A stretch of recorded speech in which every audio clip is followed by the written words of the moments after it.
Okay. Hi, Jim. Hello. How are you, Charlene? Doing good. How are you? Good. So, Deborah, how are you tonight? I'm well, Jim. How are you doing? I couldn't be better. Thank you. Good. Happy late Thanksgiving. I didn't message anybody or do anything. I had a little mishap with my eye, so I was off devices for a while. Oh, no. I'm good. Yeah, no, I just saw my eye looks really red. It's because I poked it.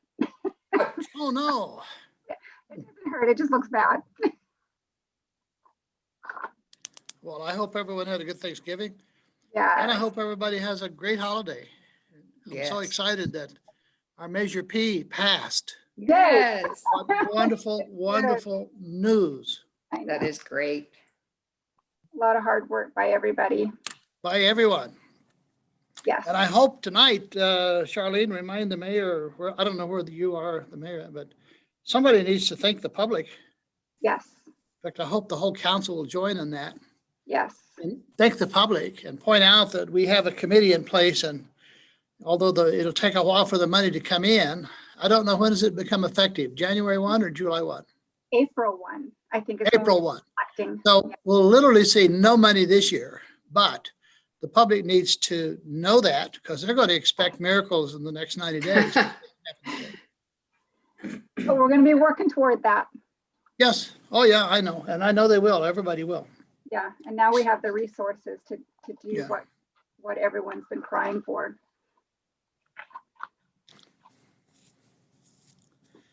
Well, knowing that the money is going to be coming in probably after the first of the year, it'll take 60 days to get everything in place and figure out where are the Right. priorities and Yeah, committees and all the stuff will start, but some good things can happen. Some great Yes. things can happen. So I'm excited for the city. Very pleased.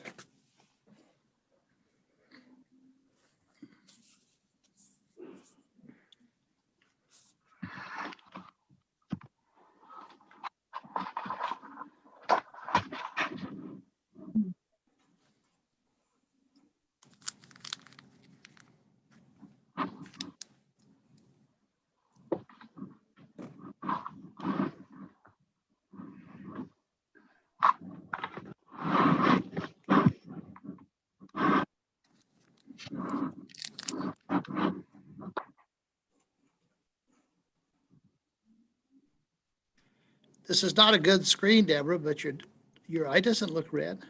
Mm-mm. 'cause I'm trying to be far enough. The whole half of the white on one side was like not pleasant, but it's so much better.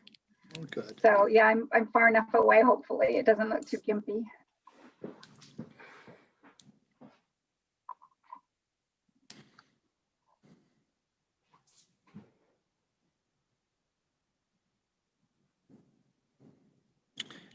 Charlene, Yes.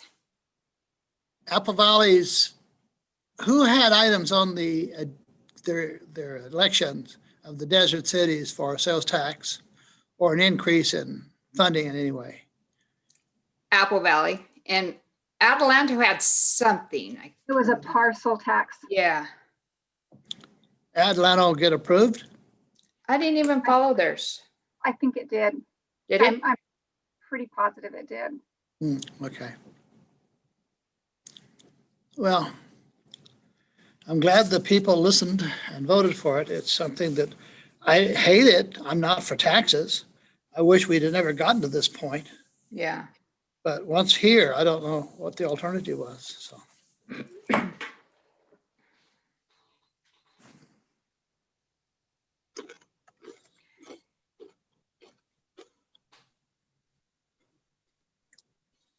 I must say, I did a celebration dance today, though.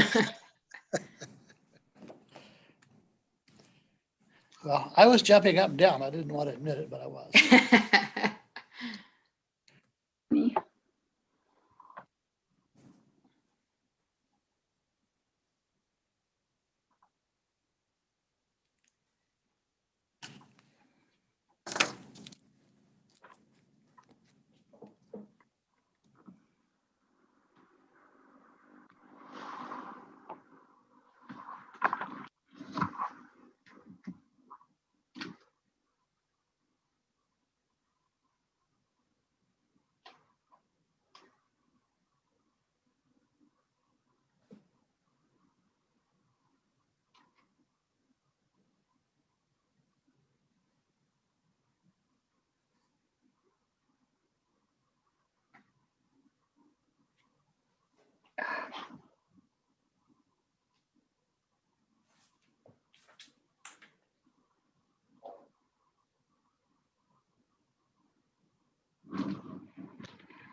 Mayor.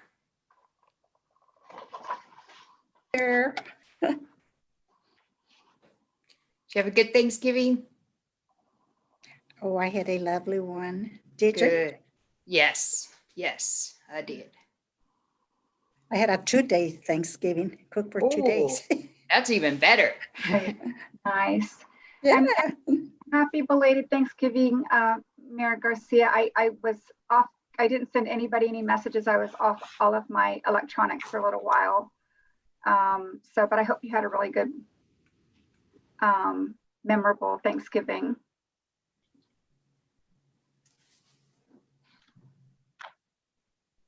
Did you hear me, Mayor? Oh, yes, thank Oh, you. Yes, I okay. did. Okay, I wasn't sure. I had to check if I was muted.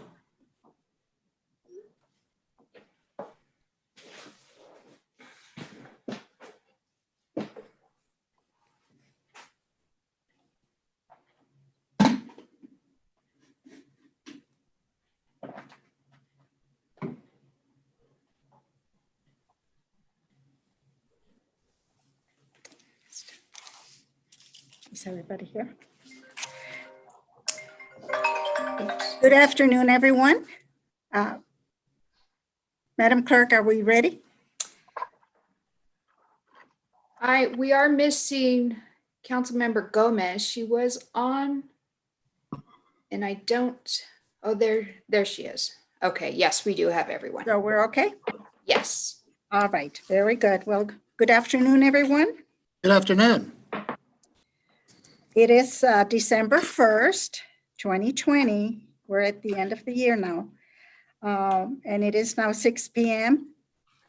And I call to order the meeting of the Victorville City Council, Victorville Library Board of Trustees, Southern California Logistics Rail Authority, Southern California Logistics Airport Authority, successor agency to the Victorville Redevelopment Agency, Victorville Joint Powers Financing Authority, Victorville Water District, and the City Housing as its successor. May we have roll call, please? Councilmember Cox, Here. Councilmember Gomez, Present. Councilmember Jones, Here. Mayor Pro Tem Ramirez, Here. Mayor Garcia. Here. This evening, the invocation will be by Pastor Dane Davis of Impact Christian Church. The Pledge of Allegiance will be led by Police Chief Rick Bassinger. Pastor Dane, you're first. Thank you very much, Mayor Garcia. In Isaiah 9:6, it says, to us a son is born, and it says that he will be called Wonderful Counselor, the Mighty God, the Everlasting Father, and the Prince of Peace. And I don't think that I'm alone in saying that I'm very glad that we have entered the final month of this roller coaster of a year, 2020. And what a wonderful season we have just entered, this Christmas season, to celebrate the peace and the comfort and the goodness that came through Christ and still is offered to us today. So please bow your heads with me as we pray. Heavenly Father, we do thank you so much for the peace that can come during troubled times. And Lord, we do thank you that we have entered this new month of December. We thank you, oh God, that 2020 will very soon be behind us, and we have hopes for 2021. We ask, oh God, that you would just be with the council members this evening, in all of their proceedings. We pray that you would give them your level of wisdom and guidance and peace in their proceedings. Lord, we want to do what is just and what is right. Because, Lord, we know you are a God of both righteousness and justice. And so, Lord, I just pray that you would guide these proceedings. We thank you for our council members who have served so faithfully this past year, and our new council members that will be serving in the year to come. Lord, we just pray for you to be with them every step of the way. We pray for a smooth transition and for you to be honored and glorified in the city of Victorville. And it's in Christ's name that I pray. Amen. Amen. Amen. Okay, please find a flag near you. Stand, put your hand over your heart, and repeat after me. I pledge allegiance to to the the flag of the United States of America, and to the and to the republic republic which is for stands, which it stands, one one nation, nation, under under God, God, indivisible, indivisible, liberty and with justice. liberty and and justice for all.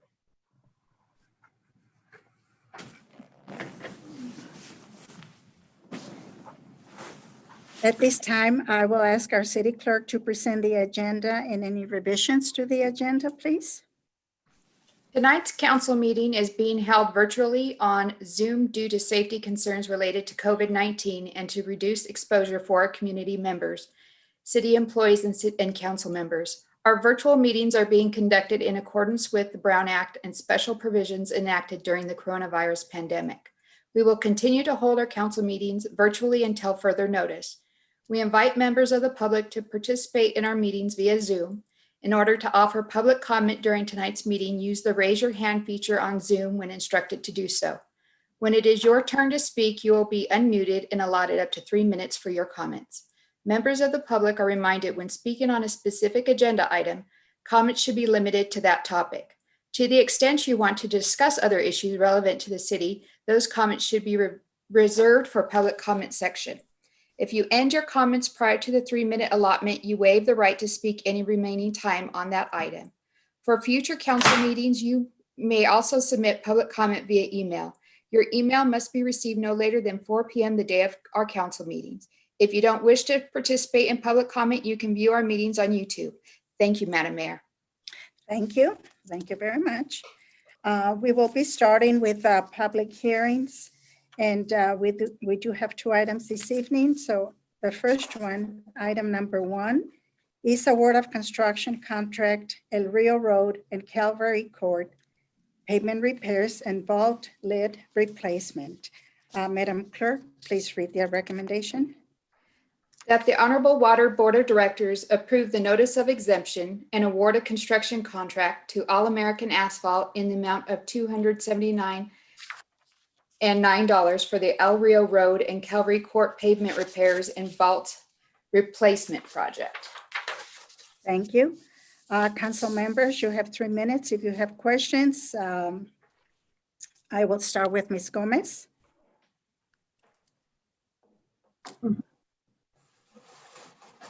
Ms. Gomez, do you have any questions on this item?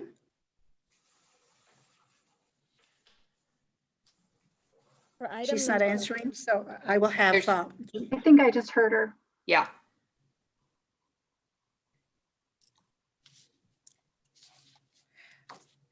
well, she's not answering. Mr. Cox, do you have any questions? No, I do not. Thank you for asking. Ms. Jones, None at this time, Madam Mayor. Thank you. Ms. Ramirez, No questions. and I have none. So at this time, I open the public hearing. And do we have anyone that wants to speak on item 1? I do not have any hands raised, no speakers. Thank you. I close the public hearing. And at this time, I request a motion and a second. Madam Mayor, I move staff recommendations, number 1 and number 2. Need a second? I second it. I have a motion by Councilmember Cox, seconded by Mayor Pro Tem Ramirez. Any further comments? There being no further comments, I will take a roll call vote. Councilmember Cox, Yes. Councilmember Gomez, Councilmember Jones, Aye.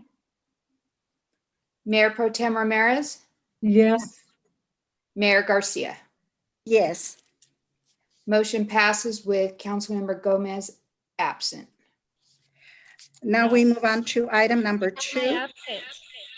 City Council consideration of resolution number 20-15, adopting the updated renewable energy resources procurement plan for the Victorville Municipal Utility Services, superseding resolution number 15-065, and furtherance of resolution number 11-051, and authorizing the taking of certain other actions in connection herewith.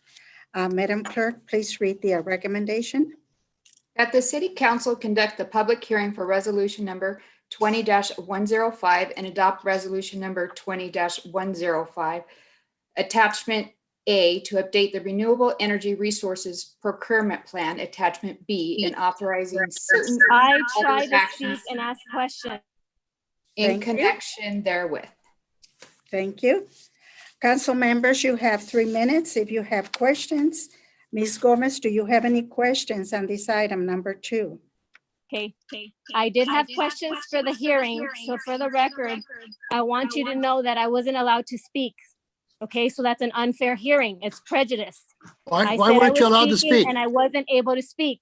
2, I was muted and was not able to unmute myself. So this hearing is going to have to be taking place again because I was counted as absent and I was right here. I have 2 cameras and I was not even acknowledged. Okay, and I kept saying, I'm here and I want to talk. Some people said, I hear you. Others said, I don't hear you. That is prejudice and this is not a fair hearing.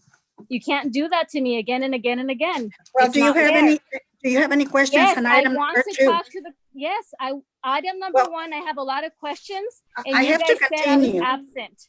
I needed Okay, I to have to vote. continue. No, you can't continue if it's not fair. Madam Clerk, I Mayor, need I to want to know continue. why, Madam Mayor, I want to know why she was muted and who did it.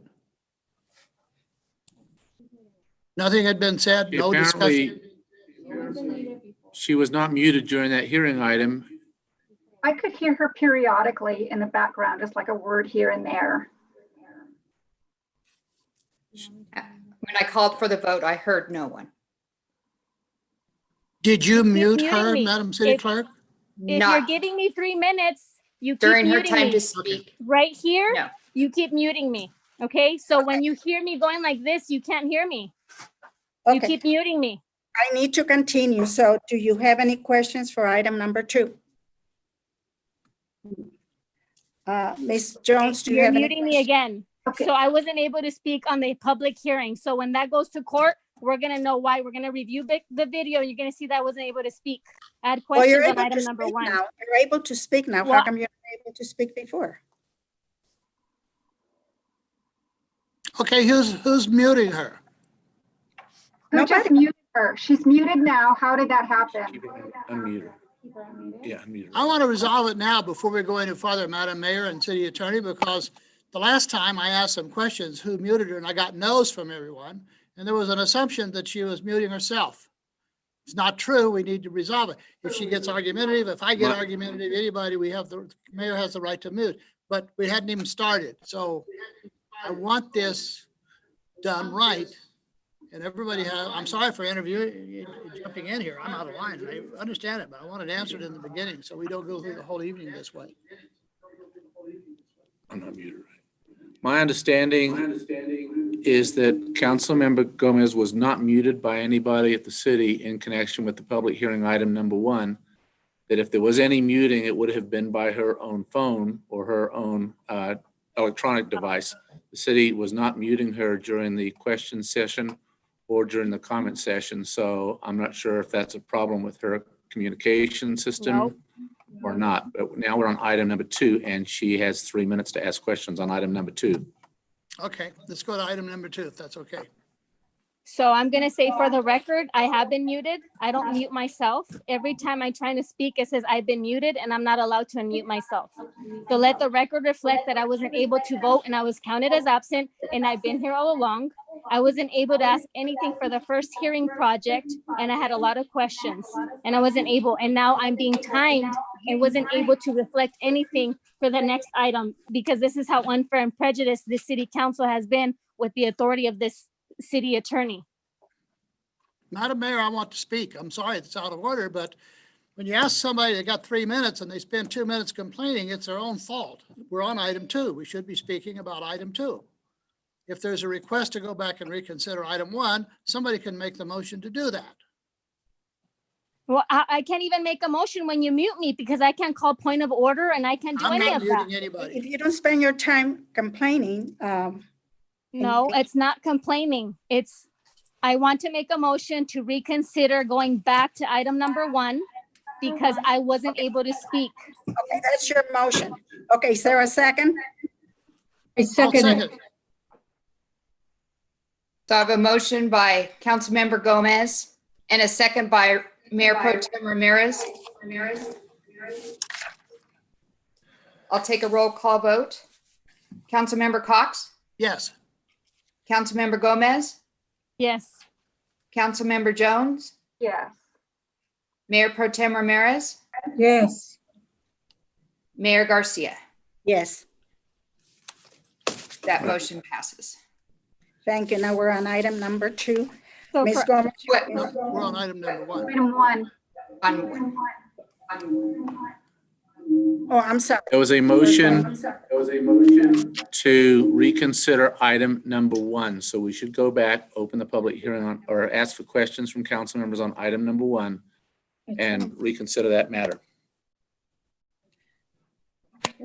Okay, this is a word of construction contract, Rio Road and Calvary Court, pavement repairs and vault lid replacement. Madam Clerk, please read the recommendation.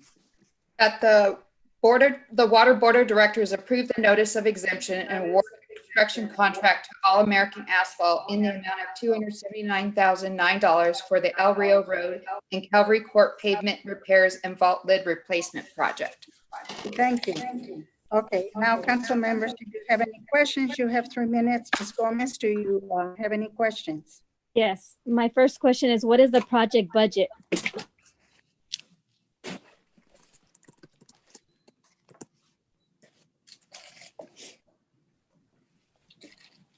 Madam Mayor, Council, believe the project budget is established on page 7, which is the very first page of the staff report.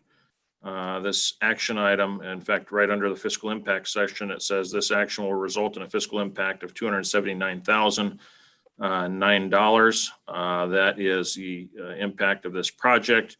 And it further says with the account information down there that it's drawing those funds on an existing repair and replacement budget line item of $306,910. So then the project budget is 306,910, right? The project budget is $279,009. No, that's not my question.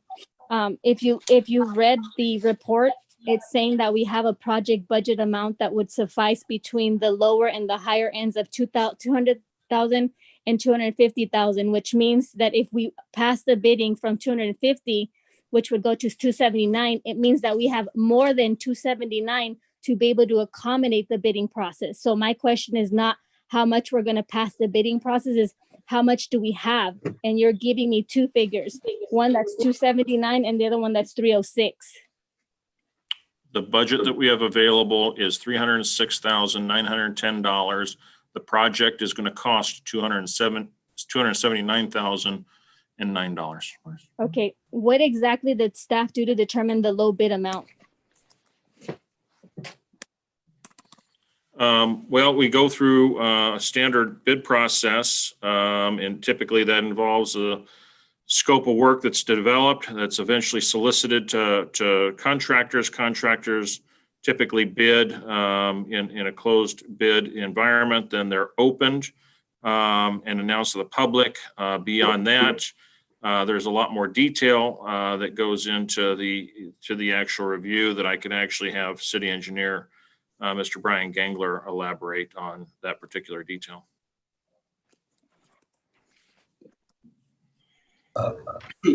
Hello, members of City Council, Mayor. The only thing I would add to that is that there's a detailed bid proposal that each bidder has to submit. There's a bid forms that each bidder is required to submit, and then those forms add up items in the bid to a total, and the total bid amount is the basis for determining the low. Okay, so in the report, it says there were certain tabulations. I understand the process beyond when I sit down and I watch how it's open, what staff engineering people actually do to tabulate. I can't hear because of all of this stuff And going that's- on in the background. Councilmember Gomez, you have 2 devices on because we're getting feedback.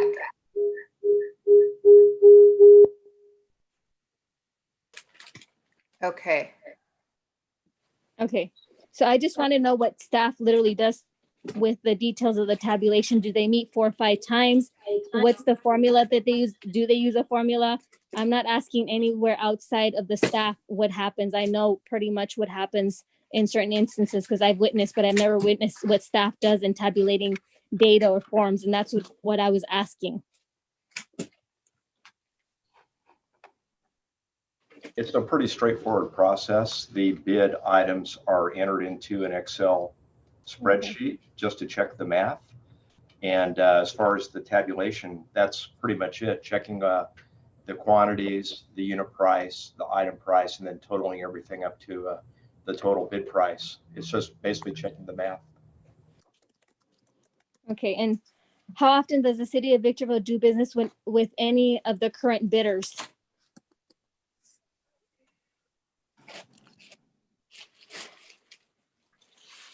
I can't answer that in detail, but I can tell you that I remember doing several contracts with each one of the 3 lowest bidders. And then have we done business with any of them in the last 5 years? And if so, which companies? Did you just say it was the last 3?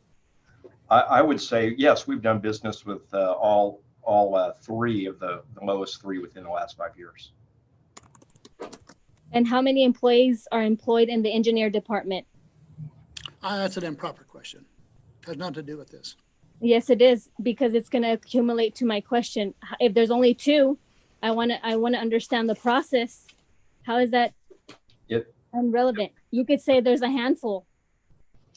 If I remember right, there are 37 full-time employees in the engineering department. Some of those are traffic maintenance. And then if we combine the experience of them in this field, how much experience do they have altogether? I'm not sure. I've got to infer, what's the reason for the questions? Well, I have to ask questions, don't I? I have to understand how I'm going to vote. I'm not sure I understand your question about the. I'm just trying to gather how much experience does the department have, because it looks like we're relying on a bidding process. And if your experience between this should have cost $200,000 to $250,000, I don't understand why it went $30,000 over. So I'm just trying to understand the processing. Okay, so I'm sorry. There's a lot of feedback. There is a process that we use for estimating the cost of a project before it goes to bid. We use historical data from previous bid prices. There can be a large variance, especially on a smaller project. Sometimes the actual low bid can be significantly lower or higher than the estimate. So it's not an exact science. It's based on historical data.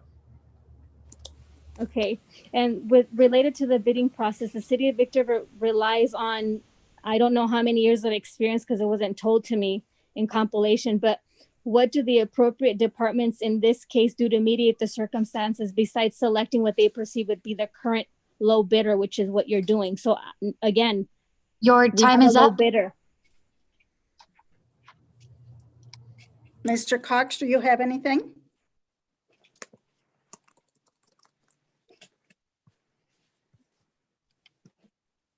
He's muted. Jim, you're muted. Ms. Jones, do you have any questions? Thank you, Madam Mayor. Ms. Ramirez, do you have any questions? No questions. I have none. Is Mr. Cox unmuted now? Jim, did you have any questions on this item? No, I have no questions the first time around nor the second. Thank you. Okay, at this time, I open the public hearing. Do we We have already any? had the public hearing and close it.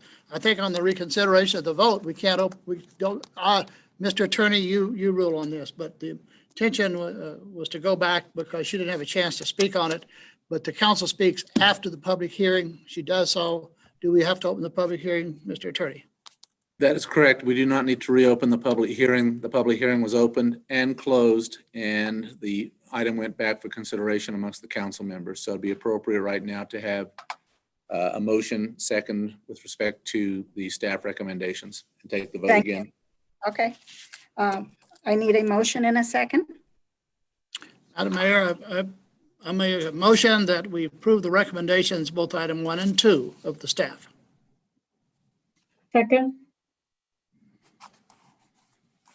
I have a motion by Councilmember Cox, seconded by Mayor Pro Tem Ramirez. Any further comments? Yes.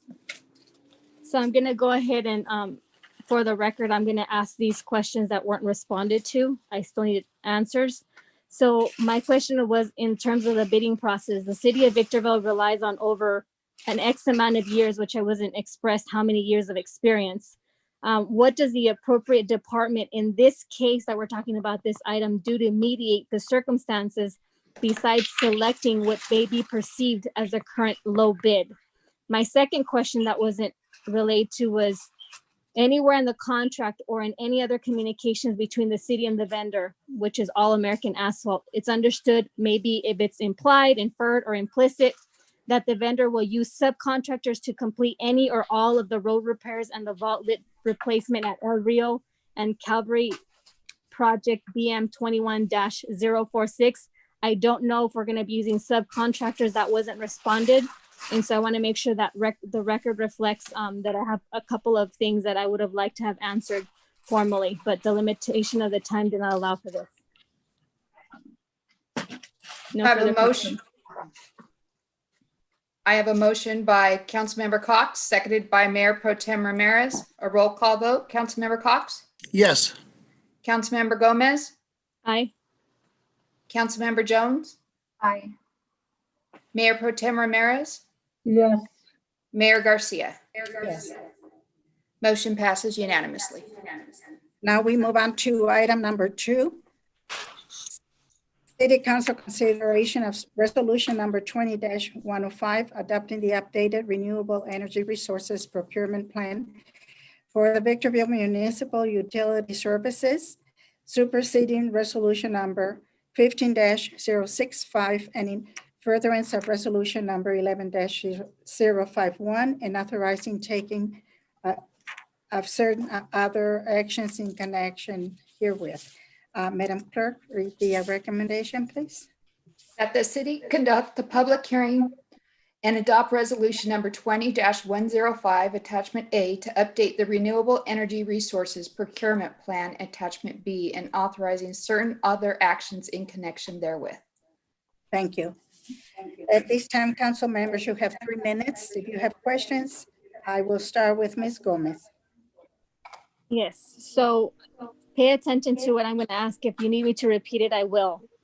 I want you to break this phrase in layman terms, and I want you to consider expressing how this decision will benefit the latest procurement plan that is described in the VMIS intended strategy.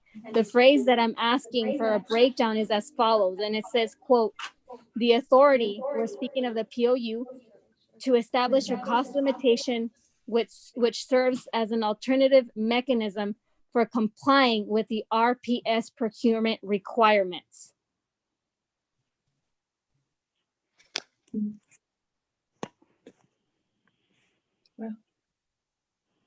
Madam Mayor, members of the council, I think that's fairly well stated, but to try to say it differently, I think the easiest way to characterize what we're dealing with here is, as we're obligated to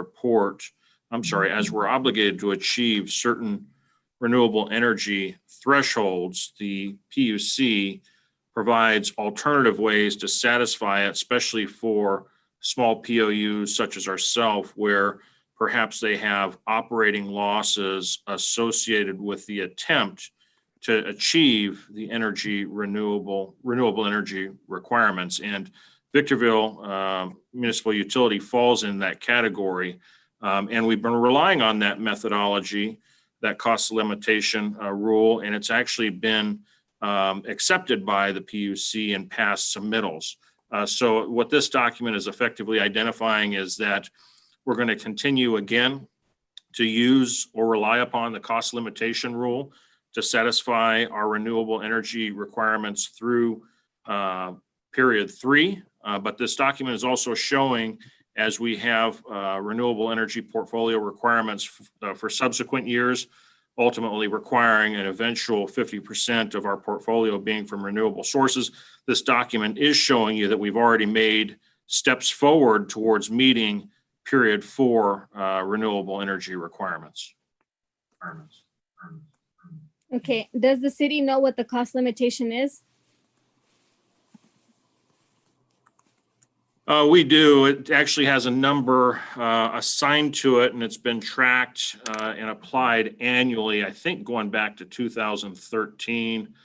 I don't have it directly in front of me, but I'm flipping through the staff report because maybe it is in the plan. But I'm not finding it right away.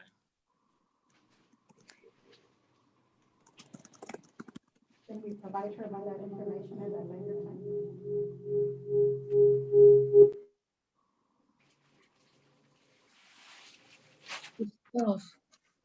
You will be provided with that information at a later time. Okay, so what I want to know then, since we don't have what the cost limitation is because it doesn't go far back to discuss the 2013, to be able to have this decision, what does the cost limitation expenditures have to do with the procurement of the RPS plans and the state compliance of the electrical loads with the carbon-free resource in context with VMIS? Well, I think the best way to characterize it is the PUC is recognizing where municipal utilities have attempted to comply with this requirement and actually experienced losses in the attempt to do so, that it didn't want to continue to penalize, especially those that couldn't afford compliance when they've actually attempted and lost money in the process. So that's the case of where Victorville is coming from. And that's effectively what's being relied upon to at least defer having to purchase renewable energy to a later date.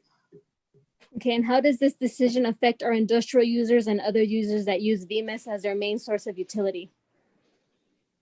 It does not affect them directly. This is more resource management responsibility of the utility. Would you restate that in a different way, please?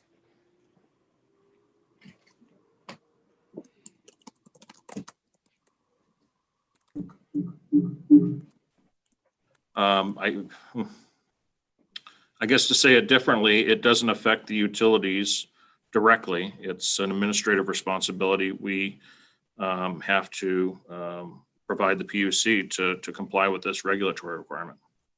Okay, so if this doesn't affect them directly, it does affect them indirectly with cost. That's why I want to know the cost limitation if we're able to not only maintain compliance, make sure that our utility users aren't being negatively affected. They are not being negatively affected. In fact, quite to the contrary, if we were not allowed to utilize this cost limitation requirement, we would have likely had to have acquired renewable power earlier, and that could have actually had the effect of increasing the ultimate cost to the user by not allowing the utility to recapture the costs lost associated with past investments, but then at the same time having to buy additional power. So this actually allows us to keep our rates stable and more affordable for our users by relying on this cost limitation rule. Okay, thank you. I have no further questions. Do you have anything? No, no further questions. Ms. Jones, do you have any questions? I don't. Thank you, Madam Mayor. Ms. Ramirez? No questions. Mr. Cox? Yes, 2 questions.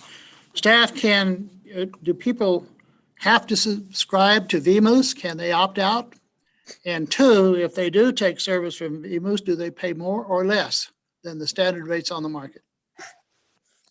So first, it's important to note that Venus provides services just in two areas of the city. It doesn't have any residential customers. It has only commercial/industrial customers, both at the Foxborough Industrial Park and at SCLA. And for properties in both locations, Venus for new development is the service provider. For example, a new project is built at SCLA, they're going to be conditioned to connect to the VMIS system. To answer the question as to more expensive or more affordable, currently VMIS electric costs are tracking less than Southern California Edison's rates. Thank you, and thank you for answering that again. I think that's the third time you've given this answer in the last year and a half, so appreciate it. Thank you. No more questions. So at this time, I do open the public hearing. Do we have anyone that wants to speak on item number 2? Yes, Valentin Godina.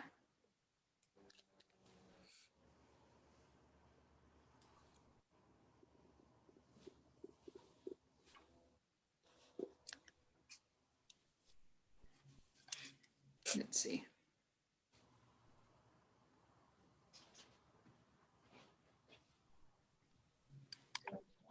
Valentin, are you there? Okay, can you hear me? Yes. All right, I was talking to myself. Let me start again. I do that a lot anyways. I understand the need to use outside vendors to do the work our city needs. My question is though, why does it seem like it's always the same group of companies doing the work our city needs? You understand Proposition P passed by under 100 votes, which means the community, the residents are concerned on how our taxes are used, and they want to see them invested in our companies, in our local companies, and in our city. How does this resolve that issue with our residents and our city? How can the residents trust that Proposition P monies are going to be reinvested in our community like it was originally thought and mentioned that it would be, if we keep employing outside companies? When can we have a program to teach our local businesses how to participate and how to take advantage of these jobs and these contracts so that the money stays reinvested in our city? If someone can answer, please. Thank you. And those are all the speakers I have. Thank you. At this time, I close the public hearing, and I request for a motion and a second for item number 2.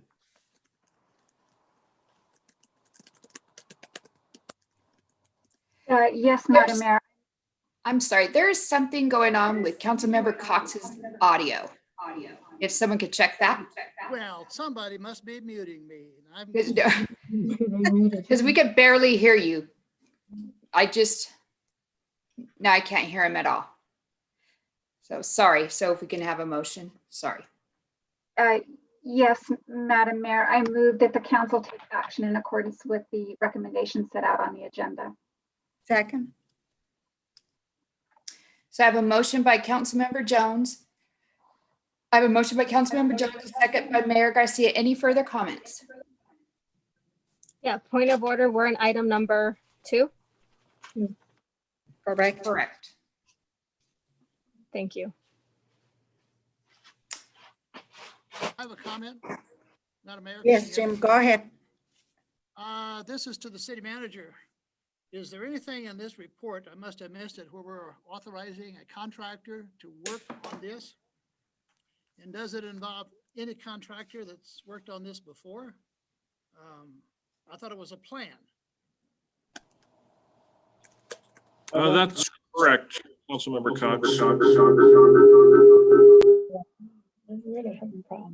I listened very carefully to him because I listened to the people who speak at the public hearing, and I thought maybe I was on the wrong item when Mr. Godina spoke because he was talking about contractors. I didn't see that in this at all. So if we're dealing with a contractor or awarding a contract, I want to know about it, but I didn't see that in the staff report. Because it's,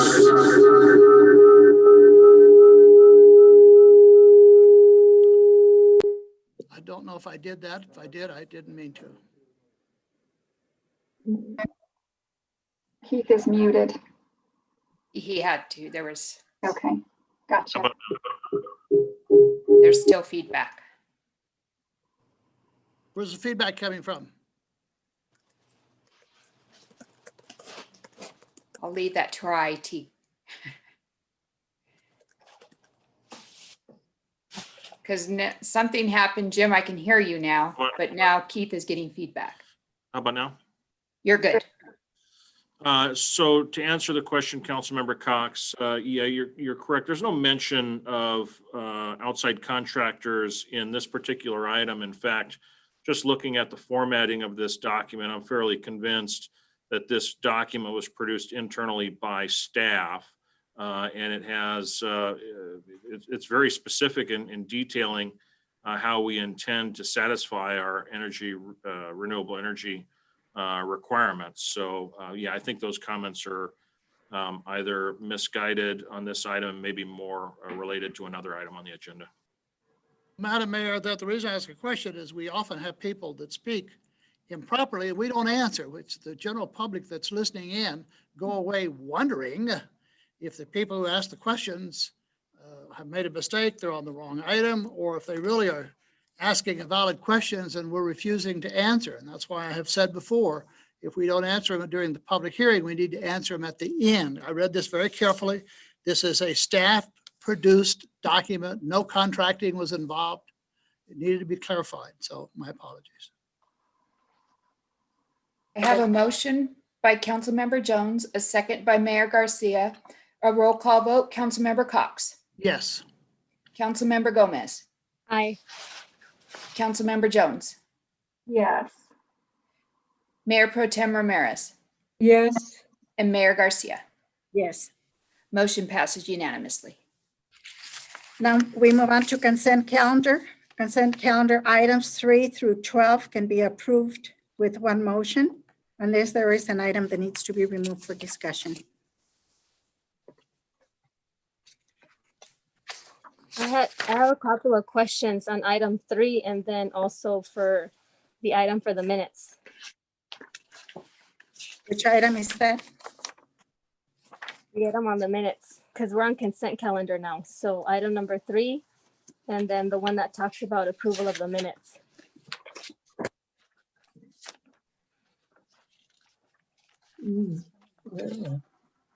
Item 11? Is that item Yes. 11 for you? Yes, yes. Yes.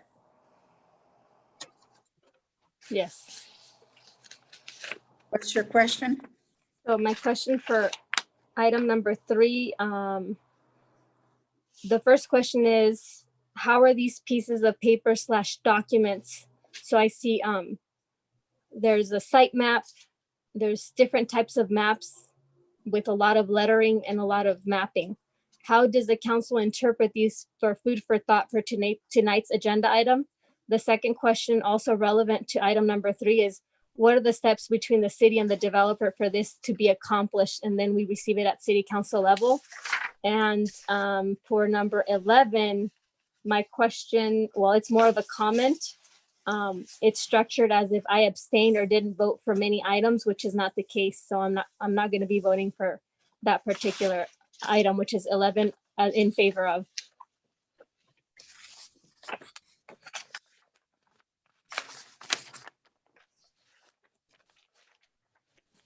Madam Mayor and members of the council, item 3 is a fairly routine item, it seems lately. And this has to do more so relating to a request by a developer to release securities that were more so related to signage, striping, landscaping, and storm drain related improvements relating to a residential tract over in, I would characterize it as the northern part of Victorville, north of Mojave Drive and west of request of Amargosa. But it appears and is typical when tracks are developed and completed, securities for public improvements are sought to be released when they've been deemed accepted and satisfactory. So this is effectively fulfilling the end of this project. I guess I probably should have addressed the question as to the process. This all gets started originally when a developer initiates the tentative tracting process, where through the development process that we have here at the city, there are typically conditions of approval that get attached to the tentative tracting map. And then, of course, when the map records, that's typically when the form of security is required to be in place to ensure that whatever's identified that is effectively public improvement will get built, so that if it doesn't get built, there's actual leverage by the city to be able to cause those public improvements to get built when they're needed. So with that, I believe that answers the questions. If there's anything further, I'd be glad to answer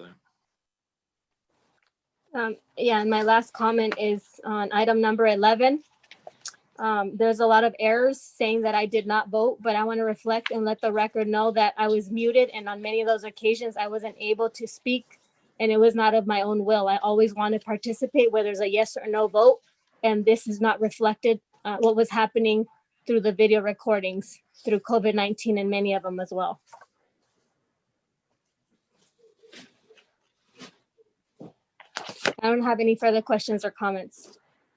Madam Mayor, a quick comment as to item 11. May I? Yes. Thank you. So I'm a bit concerned with what Councilmember Gomez is saying in terms of the minutes. And I understand that she's feels that there's this ongoing problem with muting. And I'm wondering if it might be helpful if someone from IT can take a look at her devices and see if there's something going on with them, so that this doesn't continue being problematic going forward. Thank you, Madam Mayor.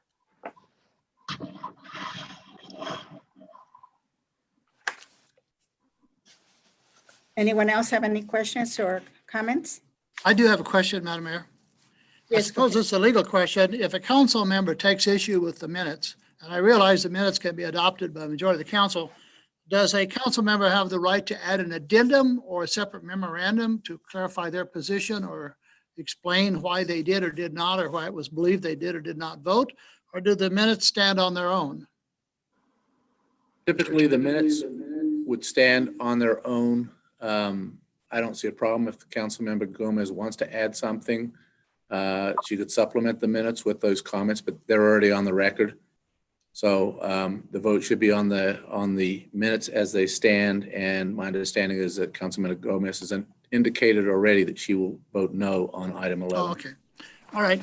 With that explanation, thank you very much. I move that we move the consent calendar. There is one public speaker. Oh, I'm sorry. I got ahead of him. Didn't mean to. Romero Rodriguez. Just for clarification, the muting and unmuting that I'm noting on this side, Ms. Gomez was clearly stating that she was present, and the person in charge of the muting stated that she was absent. I think we should have somebody more responsible in charge of that muting button and just exerting the power to mute people random. That's very responsible and very unprofessional. Thank you. Those are all the speakers I have. Thank you, Madam Clerk. I move Let's see consent this- calendar.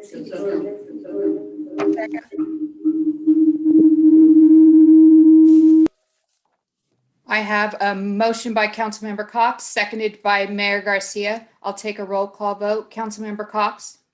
Aye. A point of Councilman- order. What is the motion?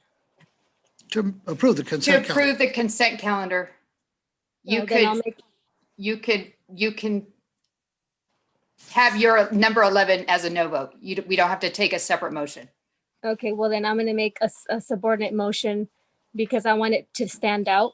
So my motion would be to take out number 11, so I can literally vote no on it, and everything else I can vote yes. That's my motion.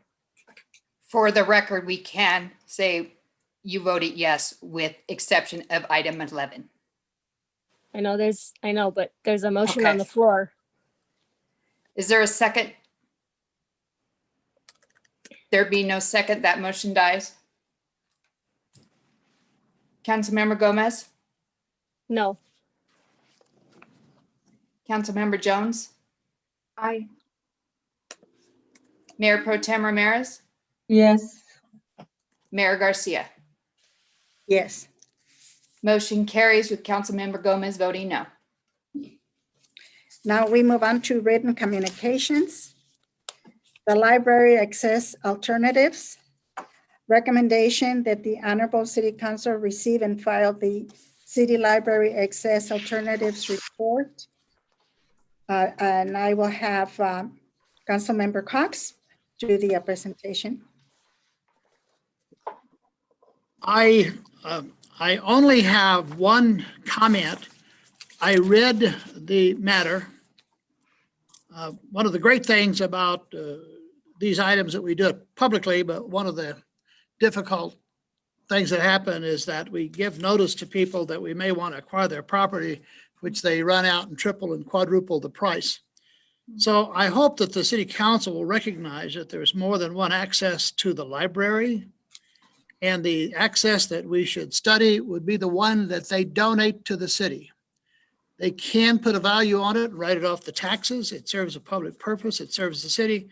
But at this point in time, we don't need to be spending a lot of money to somebody when in fact they're getting no benefit from the property, but simply wants public dollars.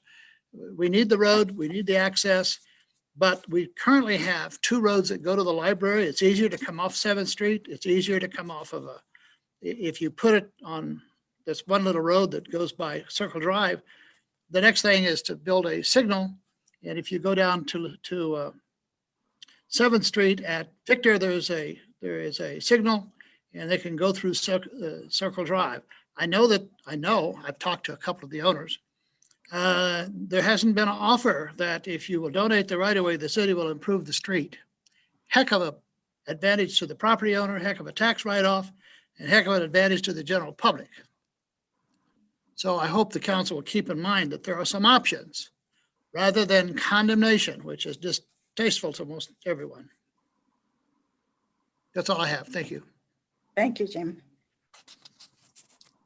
Council members, you have 3 minutes if you have questions on this item, item number 13.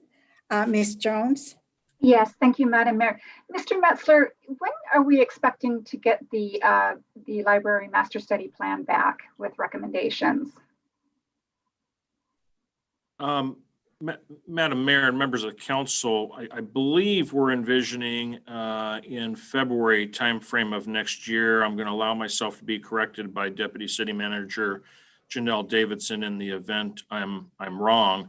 But we did report back, obviously we were hoping to be further along because that is something we commissioned quite some time ago. COVID was unkind to a lot of things, including keeping things moving forward under normal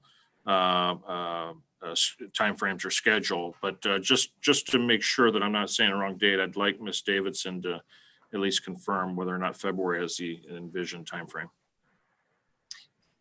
Thank you, Mr. Metzler. Yes, we are shooting for either the second meeting of February or the first meeting in March at this point. Okay, and so at this point, is it fair to say that we really have no idea as to what the recommendation is going to be with regard to the library that's on that abysmal road at this point? That's correct. Okay, thank you. Thank you, Madam Mayor. Ms. Ramirez, do you have anything?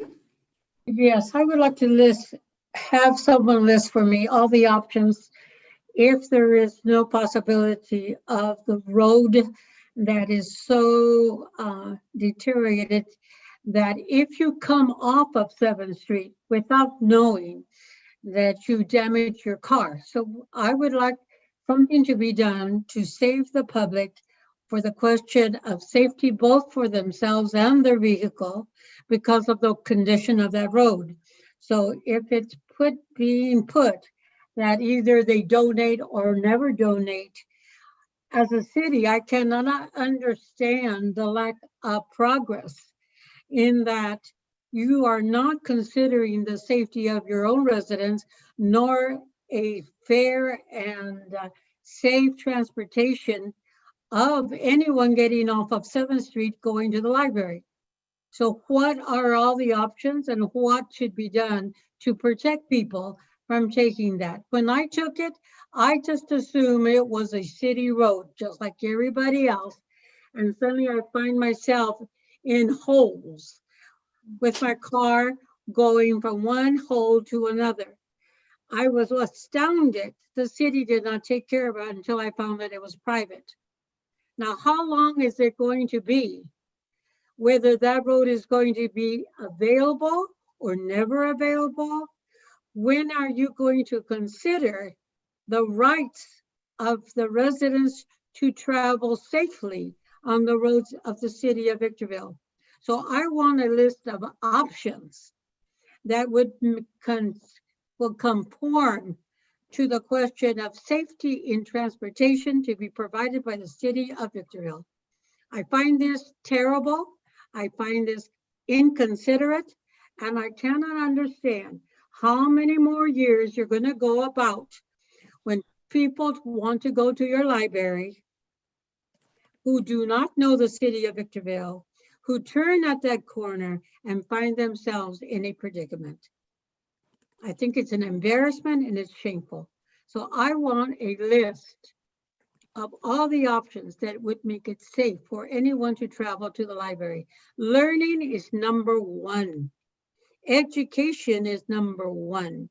And if we cannot provide a means for all residents to receive their education, then we are lacking in the goals of our city. And that is to provide enhancement of a better life.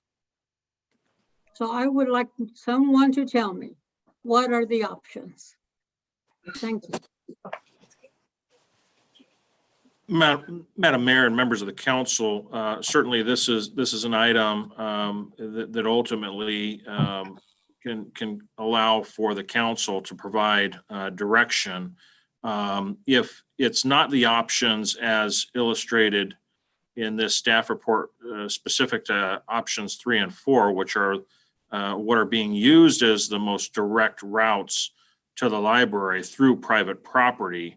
I think the other options that I could see just by looking at the maps for this interim period of time, and I say interim because it feels like we're kind of in an uncertain period of time with respect to the ongoing master planning of the library and not knowing what it's going to say. The immediate alternatives I could think of, which would be to improve through the use of signage awareness that Circle Drive, if that's the name of the road, yes, it is. Circle Drive is not for access to the public library. I know on the street sign that is there right now, I think it does say not city maintained or private road. It does identify that, but maybe that's not loud enough, for lack of better terms, to the public to deter them from driving through there. And perhaps one thing that we could do is improve the signage along 7th Street, perhaps promoting or encouraging more traffic using Lacey Street to Cully Street, or alternatively from Victor Street to I guess what is Cully Street, coming in along that western entrance to the library. I could imagine even to dissuade folks from using the Circle Drive private access route. One thing that we could do likely is to close off the driveway, if you will, that ties into that private drive to try to discourage the use of that private roadway and therefore really try to encourage the use instead of the city maintained streets, which would be Victor Street and Cully Street, just by adding a tremendous amount of additional signage in the area. I'm not the traffic person, but that's my knee-jerk reaction, just looking at the map. We do have City Engineer Brian Gangler that may have some additional thoughts. Mr. Metzler, the only additional thought I would have is if we could get permission from the property owner possibly to prevent access at a certain point. Some of those parcels do need access off Circle Drive, but to a certain point, it might be able to be closed with a gate or such, but that would require the property owner to give permission for that. I think the signage is a good idea.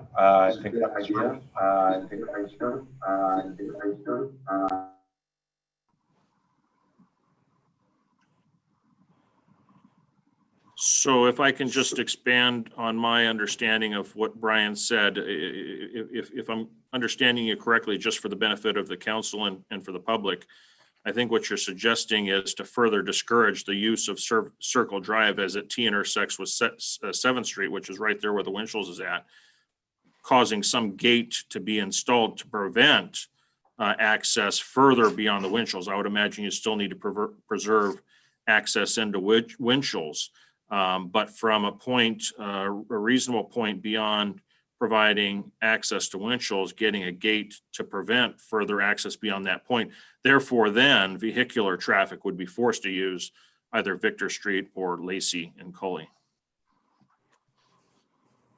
Yes, that's correct. There is another parcel that would need access, but I think it's possible at a certain point that it could be gated as long as the property owner gave permission.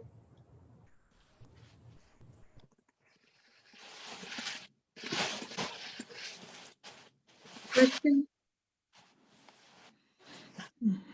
I would like to ask a question, Mayor. Does she still have time, Madam Clerk? Yes. Go ahead, Rita. I would like to ask if we can just dead end the street so that way one can make a U without putting one's life in jeopardy. Is it possible rather than a gate, just to have a dead end barrier? We can explore that. I think still regardless, it's going to require a conversation to occur with whoever is the owner of that road and of course getting the consent of that individual. But I think that's a conversation that could be had. I think just reasonably speaking, if I was a property owner and I saw all the potential liability that I was inviting through my private property because of these potholes and people are driving through it, I, as a property owner, would be concerned about the invitation of liability because of perhaps what the condition of my property is doing to their vehicles. I think we may be able to at least dialogue, have a conversation, but I guess the point is we can look at that scenario that you just suggest, but ultimately, whether it's a gate or a cul-de-sac, it's going to require consent from that owner of the underlying property. Okay. Do you have anything else? She No, is out I of time think- now. I think of all the options, that's the best. Thank you very much. Ms. Gomez, do you have anything? Yes. So what are the options available, even the unwanted ones?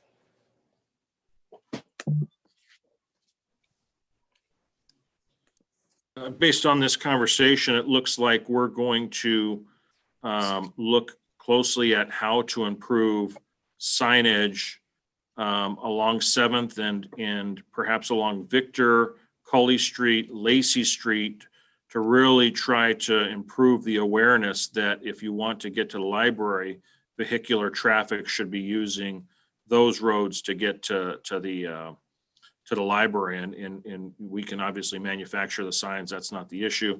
But we can make enough signs, I think is my point, to where you've got clear directional. There's no guessing when you get into those side roads as to where to go if you're headed to the library. We can do that without too much of a problem. That's an internal matter that we can attend to. And obviously improving those signage along 7th Street as well.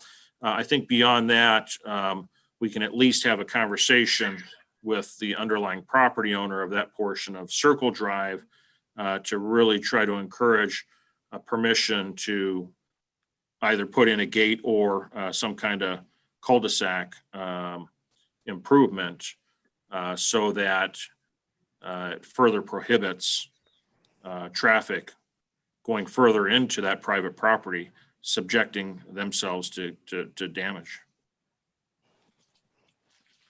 So it sounds like we have two options available, either signage increasement or speaking to the owner for some kind of barrier. Those are the only two options we seem to be gnawing on. Is that the only thing we're looking at? That's where it seems our focus is at this point. Okay, and where do the funds come from? There's funds that'll be reappropriated. Well, that is a good question. We'll have to figure that out to the extent we can identify an operating and maintenance account that has funds available. I'm not exactly convinced that the manufacturer of the signs is going to be too tremendous of a cost, but there is a cost, so we can't ignore that. To the extent we can do it under existing budget authority along with my purchasing authority, if there's any purchase for materials, you know, I'd like for that to be something I could pursue and just report back. I don't think it rises to the level of actually being a public bidding project, which these original options that were presented in the staff report likely would rise to that level. Okay, and then since we're gonna have to find out where the funding is, and you have two options. Are we talking about general fund money as well? I'm sorry, can you say that again? Are we also talking about potentially using general fund monies? Not, it'd be my preference not to at this point in time. We'd definitely look at alternative funding sources. And then what will be, since we're going to talk about, and we haven't spoken about, but we're thinking about funding and we don't know where this funding is going to come out.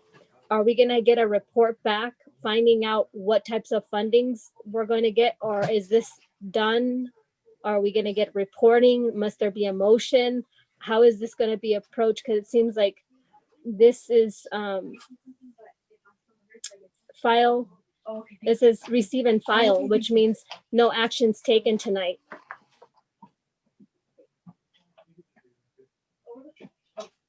Correct. So, yeah, I think the item as it was originally intended was focusing on something slightly different than I believe where we're ending up.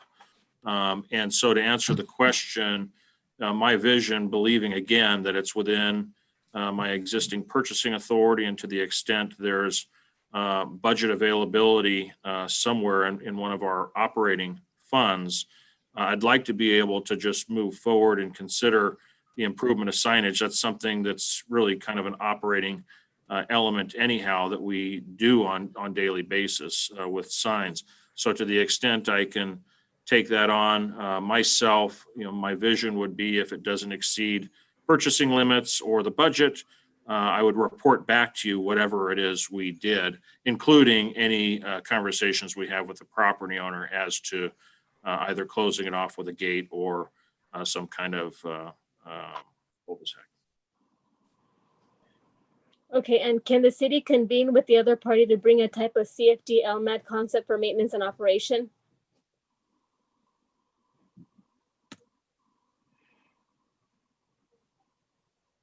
Well, we certainly could. The answer is yes. I think the practical question really is, would they be willing to consider that? And I'm not exactly sure I see a private property owner, if I put myself in their shoes, agreeable to that at this point, especially if there's no plans to develop that property.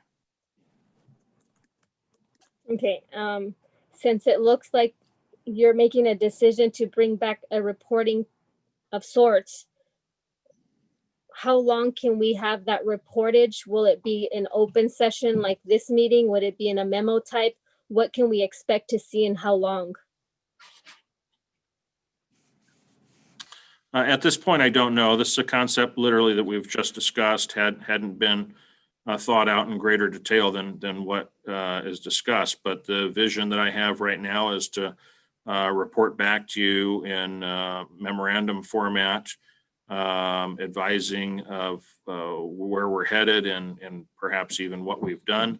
But at this point in time, I have no real assessment of the scope that we're talking about, and the scope being, how many signs, what are the size of the signs, what are the locations of the signs going to be. That's something that, presuming the council is supportive of us moving forward that direction, we would start tomorrow and start at least trying to figure out the scope of work, that what it is as the council is asking for, what the scope of work is going to entail. Okay, so then it's my understanding that if you have a consensus, you don't need a motion, you can just start proceeding. Is that what I heard? That's how I would proceed. I mean, just hearing consensus from this council, I think, would be enough for me to further this along. I have no further questions. Thank you. Jim, I send it back to you. I don't have any questions. Oh, let me see. Do we have any speaker cards Yes, we do. or speakers? Yes. The first one is a phone number, 909-843-8626.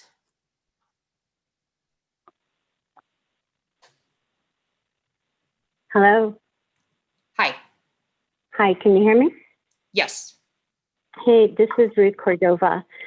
So I'm hopeful that Measure P is considered when we look at funding, because when we look at public safety issues, public safety is public safety. Any issues that, pose a liability or an injury. And I'm going to tell you, when I first moved in here to the town of Apple Valley 6 years ago, Apple Valley didn't have a library. And I spend much of my time at the library.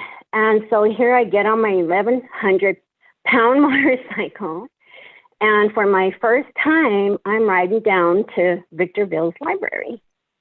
And boy, did I hit some potholes and nearly lay down my bike and holding up my bike with one leg.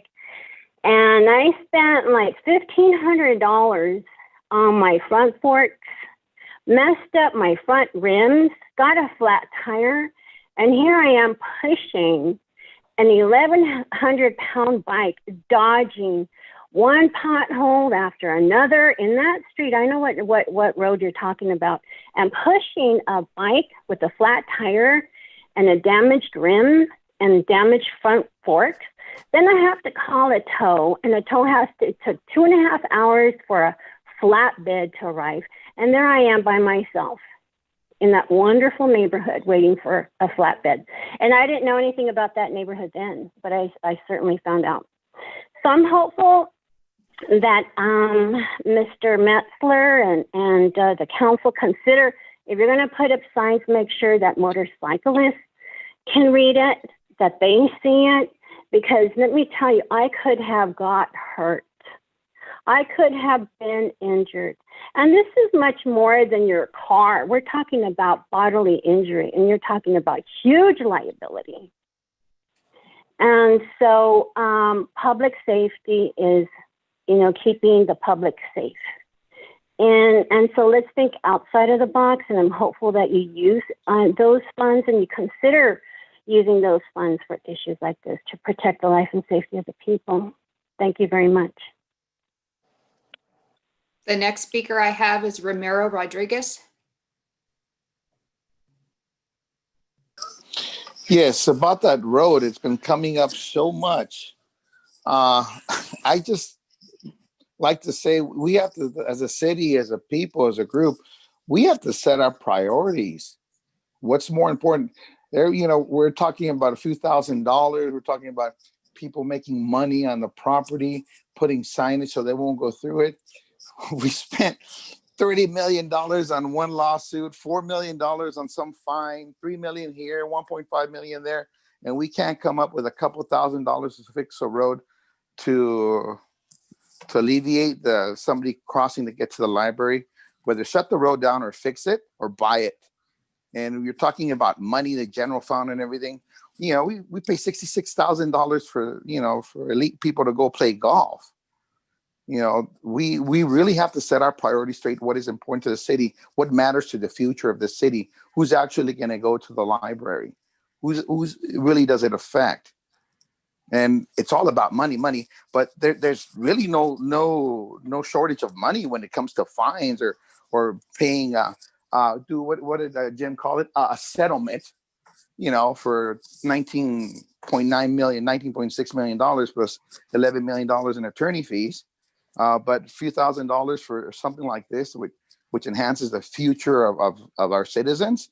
We can't find a few $1,000s or find the solution to fix this, buy it, eminent domain, whatever it takes. But we do find money for other certain more important priorities. Don't you think it's about time we really, really have the right people in front of us deciding rather than just pushing the mute button? Thank you very much. That's all I have to say. The next speaker I have is Valentin Godina. Yes, can you hear me? Yes. Yes. Yes, I am very disappointed with what I'm hearing. It sounds like our city representatives have no interest in making the city library accessible to the residents of Victorville. It is very sad that our city council is unable to speak to these owners of these properties for the benefit of our citizens. I asked once to make it public who these owners are, because I guarantee you there's enough public advocates that are willing to speak to them. If you don't have the guts to talk to these people, let us, the residents, know who they are. We will talk to them. I will talk to them. I promise you, I will talk to them, and I will have a group of citizens talking to them as well. We have a problem raising, what is it, about $1 million to make a full access to that library. But we had no problem finding $46 million to create a road to Spring Valley Lake. We didn't say, wait a minute, that's a lot of money. Let's find another way around for you guys. Let's close that off. No. Yeah, my friends. Yeah, our elite. Let's do it for you. But let's not do it for the residents of Victorville who need a library. Where are your priorities? What are you doing? Did you use the library as a carrot on the stick to pass Proposition P? This is why it only passed with the 100 votes. And you're going to get a lot of backlash when the residents start finding out that you lied to them, that you used them. And I will be in the front waving the flag, bringing you out for this lie and for this deception. And I am not done. We will see you, and you will keep hearing about me. Those are all the speakers I have. Thank you. So, Jim, did you have anything else you wanted to I do. I have a couple of questions of staff, if I might, Madam Mayor. Yes. We now have approval of Measure P, and I'd like for the city manager to explain, when does that go into effect? When will we have money start coming to the city, and when is the first budget year that we will be able to dip into that and budget items from Measure P? Thank you. Thank you, Councilmember Cox. That's actually a good question. So, of course, we just heard of the final results this morning as to Measure P, and those final results do show that the measure has passed by, I believe, by 171 votes. Of course, the election still has to be certified, which is something we do this time next week. And then once that is done, we do have a lot of administrative work to do with the California Department of Tax and Fee Administration. That's work that we're already preparing to submit to them soon. But I guess to answer the question directly, it's our current estimate that local businesses will not start collecting that tax until April 1st of 2021. And of course, the way tax works for sales tax and transactions and use related taxes, we collect basically a quarter later. So I think it's safe to say we won't really be budgeting for Measure P revenues until we consider the 21-22 fiscal budget, which is around June of next year, which would go in effect July 1st of next year. Thank you.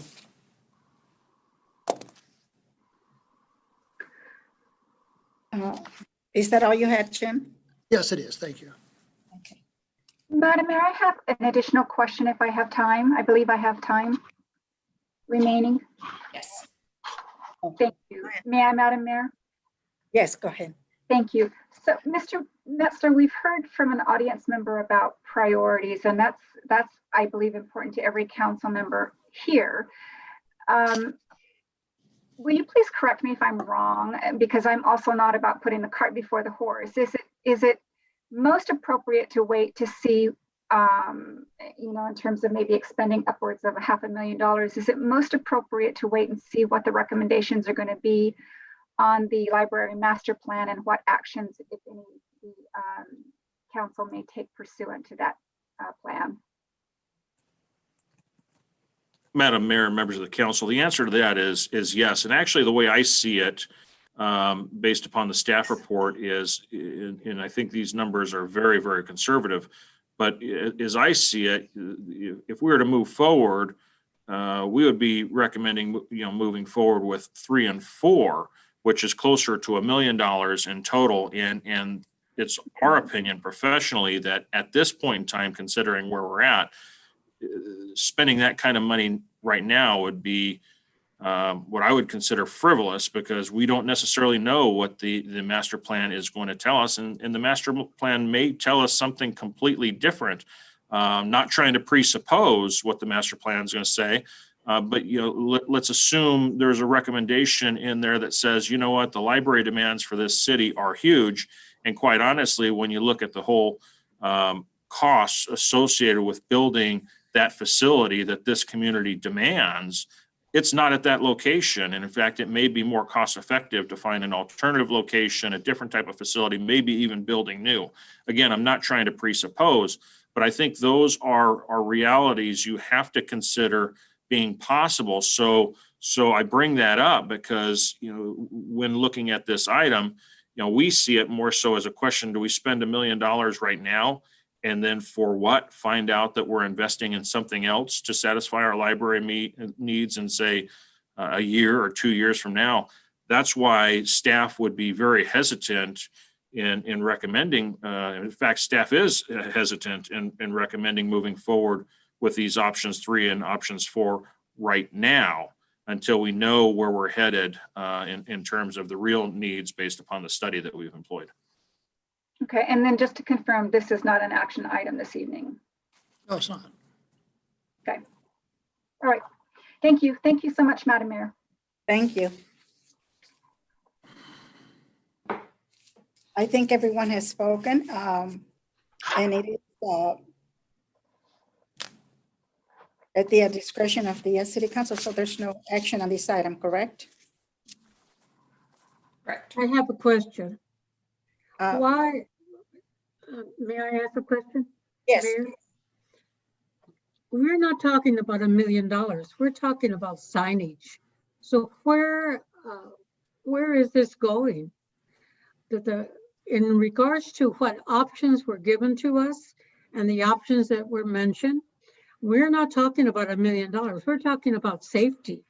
Now that is a part of the city goal and values that we hold dear to, the enhancement of life in Victorville. And that's an everyday situation.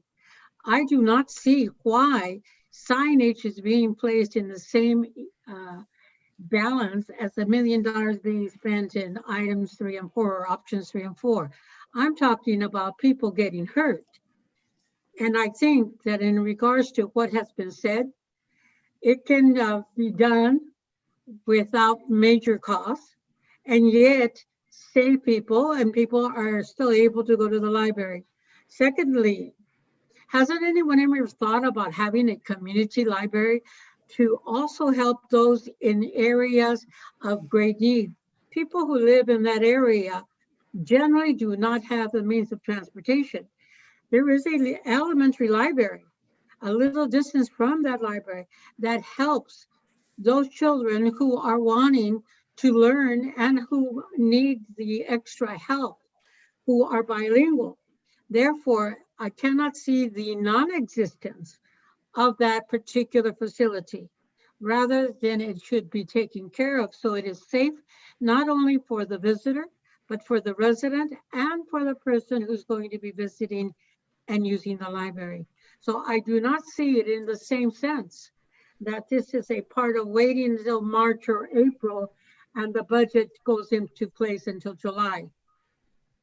I personally do not understand how you can take away the question that our residents do not deserve the right to travel safely and fairly without injury. And I thank our speaker who spoke about what happened to her, because that is exactly what may happen. And I think that we should avoid such a happening and such abuse to our own residents. So therefore, I do not concur with everything that has been said here.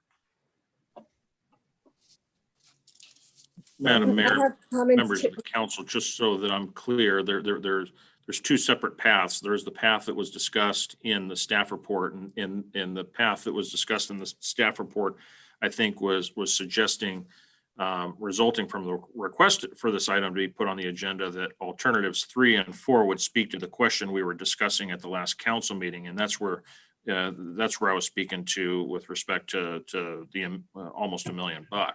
That notwithstanding, my understanding, unless this council tells me differently, my sense is that with my purview as the manager overseeing the operations of the city, to the extent there are resources available that don't require having to come back to the council, I can start tomorrow in looking at pursuing the improvement of signage and circulation to that library. That's a path I intend to go down unless this council tells me differently.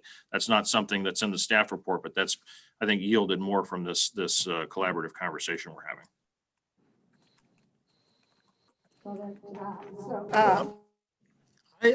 Madam Mayor, may I? Go ahead, Jim.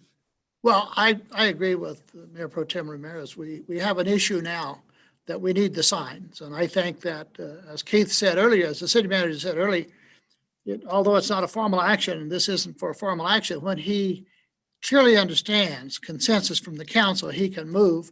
And since this only involves staff time and maybe a few dollars, I concur that I would concur that it would be wise to move ahead with the signage. And if it needs to be, if the dollar amount is higher than he expected, put it on the next council meeting for approval, but nevertheless, move ahead with that. I think we need the signs, and we need them at about 4 or 5 locations for clear direction. These other items need to be looked into, require council action, but for right now, I think the signs will go a long way. I like to speak also. Go ahead. So when in conversation regarding this item that we're talking about, it sounded to me that there was communications between, first of all, the city manager and the engineer. What I think should happen, because this is receive and file, is we need to set up a meeting so we have workshop settings. There's obvious limitations to having a 3 council minute. There's no discussion being had unless there's a lot of comment going on, and there doesn't procure a natural discussion to be had. I believe it's time that the city council takes measures to open up the communications by setting up a noticed meeting and involving more of our communities to make more viable and selfless decisions, rather than a full reliance on perhaps a study that was done that didn't involve our community members. I believe that we need to have further discussion with the public in a very near future. That's not to exceed 30 days for input. I'm not directing staff for signage, and it's not my means. I do truly think that before we talk about a consensus about signage, which I don't agree. I haven't heard a lot of the population come up and say what their opinions are. We're having them amongst ourselves and maybe 2 individuals that come out and are interested. That's not enough. since this item is only to receive and file, and there is no consensus, because I've not heard consensus, I'm telling you that what I'm hearing. I don't see any further action being taken unless there's an obvious motion to further continue the conversation to take action and to be posted here. Thank you. So at this time, I think what we need, do we need a motion to direct our city manager then to look into signage? I think the city manager has within his purview the ability to do that. And he's indicated that he is going to do that based on what he's heard tonight. Don't think he Question needs- is the consensus? That's the question. Okay, very good.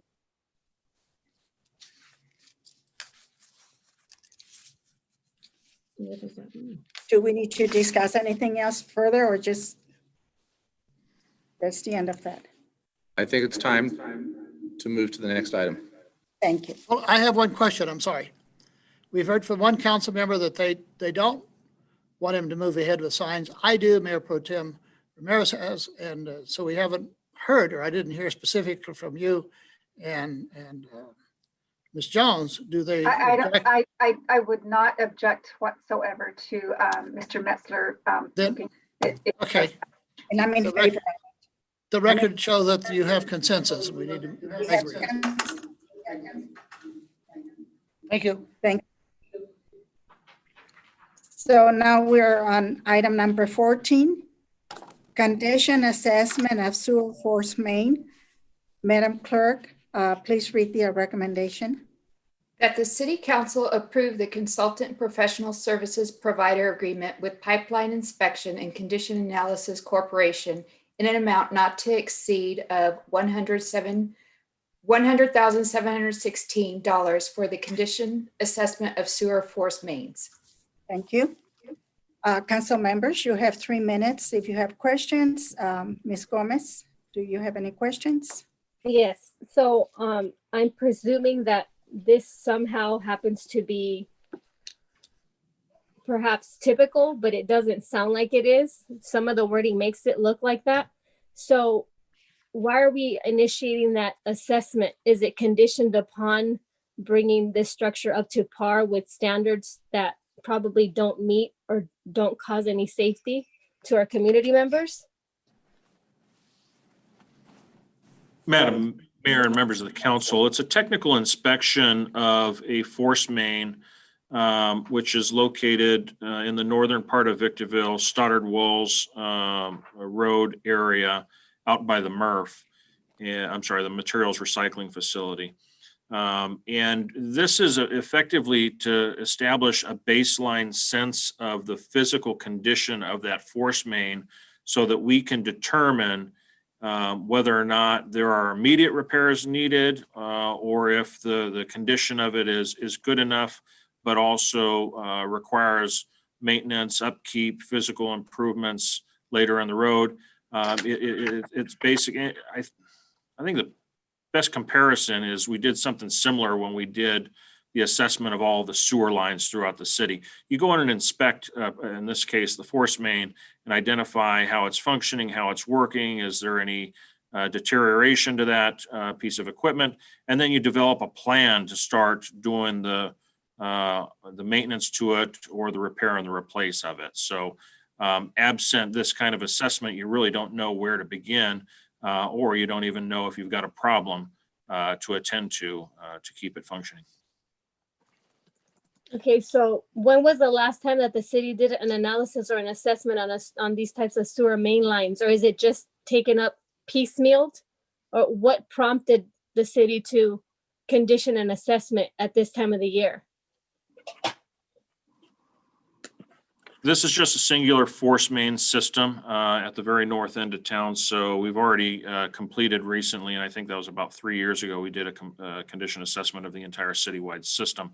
But Brian Gangler, I believe, city engineer, is likely the best one to speak to what triggered this being done now. I suspect it was likely a recommendation from the completion of the condition assessment for the sewer collection systems.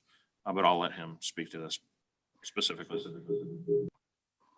Madam Mayor, members of the City Council, yes, there was an audit of our entire sewer system performed by the Lahontan Water Board. And one of the recommendations was that we should inspect this force main, which is highly specialized work. It's not your typical type of inspection. And so we had to hire a company that was qualified to do this type of work because it also involves looking at the interior of the pipe. And so to my knowledge, I don't think the interior has been inspected before. The outside has, but so this will be the first time we're going to be looking at that and then decide if we need to do any repairs or and such. Okay, since Lahontan, I believe Lahontan is some kind of oversight board. So what is this typical standardized processing that Lahontan is taking upon himself, just going city to city and say, okay, there's force mains in these areas. We need to do these assessments because it's 100 years since its lifespan. I mean, I'm just projecting. I'm implying that there's nothing wrong, but they're just, this is their types of duties that they do, but I don't know. One of the things they do is they'll do an audit of your entire sewer system and the what's called the sewer system management plan. They'll do that from time to time. So they did a comprehensive audit of our sewer system management plan, and this was one of the outcomes, one of the recommendations from their audit. Is this in any way, shape, or form related to the, I would consider very recent breakage of the water flowing, coming out and being perhaps somehow contaminating, or what we talked about individuals bringing tires and the sewer main was open, and we were talking about issues not too long ago? No, this is not related to any sewer overflows. This was a separate recommendation. And do we have a specific lifespan for this to occur, or is just been forever more, and Lahontan keeps track of the oversight, making sure that we're doing our due diligence for our communities? I don't know how often or they will audit sewer system. We have to update our management plan, do a major update every 5 years, then we submit that to them. But they don't necessarily have to audit us every 5 years. Okay, thank you. No further questions. Ms. Jones, do you have anything? Just one quick question. I'm presuming this was not in fact part of our budget for this year because this was a recent recommendation from Lahontan. Mr. Metzler.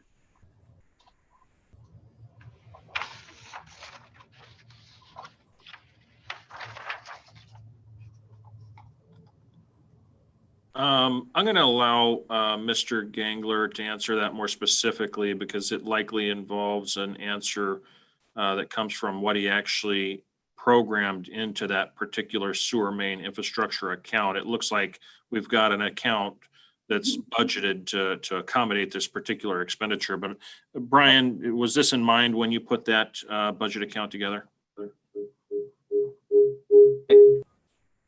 I don't remember if we had a particular line item identified in this for this work, but I do know that it's within the overall budget that we have for the entire sewer system. So we may have we possibly may have transferred money from one line item to another, but it's all within the budget in the approved budget. So that much I know. Okay, good. All right, thank you. Ramirez, do you have anything? No. Mr. Cox? No, thank you. And I don't have any questions. Do we have anyone that wants to speak on item 14? Yes, we have Valentin Godina. Yes, thank you. I would suggest that we stop all constructions and all spending of any money and put up signs on the sewer which says go around. Put a sign up on the road going to Ridgecrest, go around, because it's cheaper to put up signs than to be spending money right now because we don't know what Proposition P is going to give us. This is discrimination on our community of minorities, denying us the use of our tax dollars for the benefit of our community. And you're taking our tax money and using it for the benefit of others. Give us back our tax money to use in our city, in our low-income communities where it is needed. Stop discriminating us with our tax dollars. Put up signs everywhere else, on the golf course, on the road to Ridgecrest. Mr. Go Godina, around. are you speaking on item 14? Yes, I am. Put a sign on the sewers that says, go around. Stop spending our money that way, because we don't know what Proposition P is going to do. And you used us, you used our residents to pass Proposition P to get more of our tax money, and you're not using it for our benefit. Yes. And tell us who owns these properties. Don't make it a secret. Tell us who owns them. You know who owns them. City owns them. So why do we have to pay the city for something we already own? Because Lahontan made the recommendation, and these are sewer funds, not general fund monies.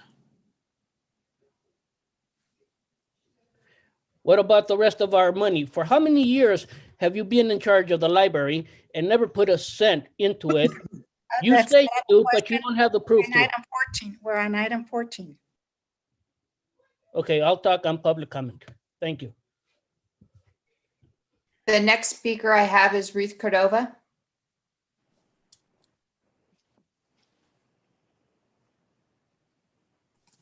Yes, hi, this is Ruth Cordova. No, there's no discrimination here. Give me a break.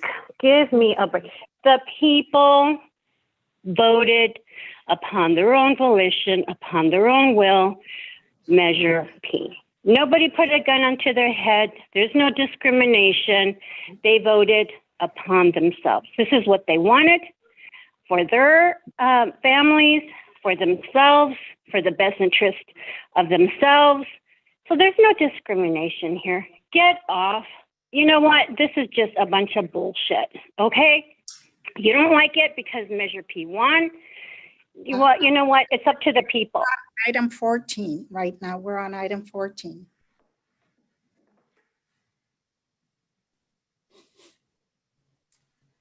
And the next one I have for item number 14 is Ramiro Rodriguez. Yeah, just like they gave the opportunity to Ms. Cordova to vent on what Mr. Godina had said. Mr. Godina, just to let you know, there's no guarantee that the money that voted for Proposition P will be used for the people. They can use it to pay fines, settlements, or charter or catered lunches. So that's how that works.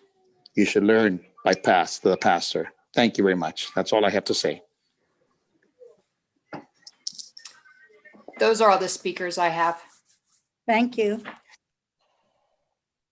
At this time, I need a motion and a second for item number 14. Yes, Madam Mayor, I move that the council take action in accordance with the recommendations set out on the agenda. I second it. I have a motion by Councilmember Jones, seconded by Mayor Pro Tem Ramirez. Any further comments? I will take a roll call vote. Councilmember Cox? Oops. Councilmember Cox, you're muted.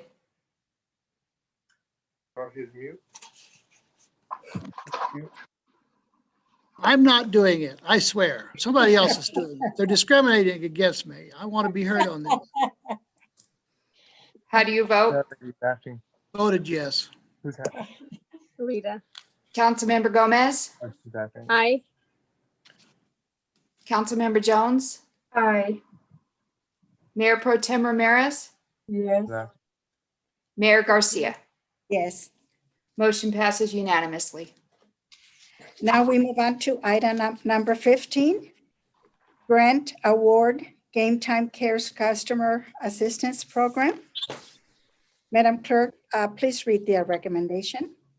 That the City Council adopt resolution number 20-106, accepting the Game Time Cares Customer Assistance Program Grant award from Game Time and a donation of funds from Benefit Everyone Assist Recreation and Sports, BEARS, for the purchase and installation of a playground at Eagle Ranch Park and amending the annual budget for fiscal year 2020 through 2021 and award the purchase and installation of playground equipment to Game Time for replacement of the playground of Eagle Ranch Park. Thank you. Council members, you have 3 minutes. If you have any questions, I will start with Ms. Gomez. Yeah, so what does it mean? What does it mean that it is necessary for the city to capitalize this assessment and its full value, inclusive of the discount offers through the grant?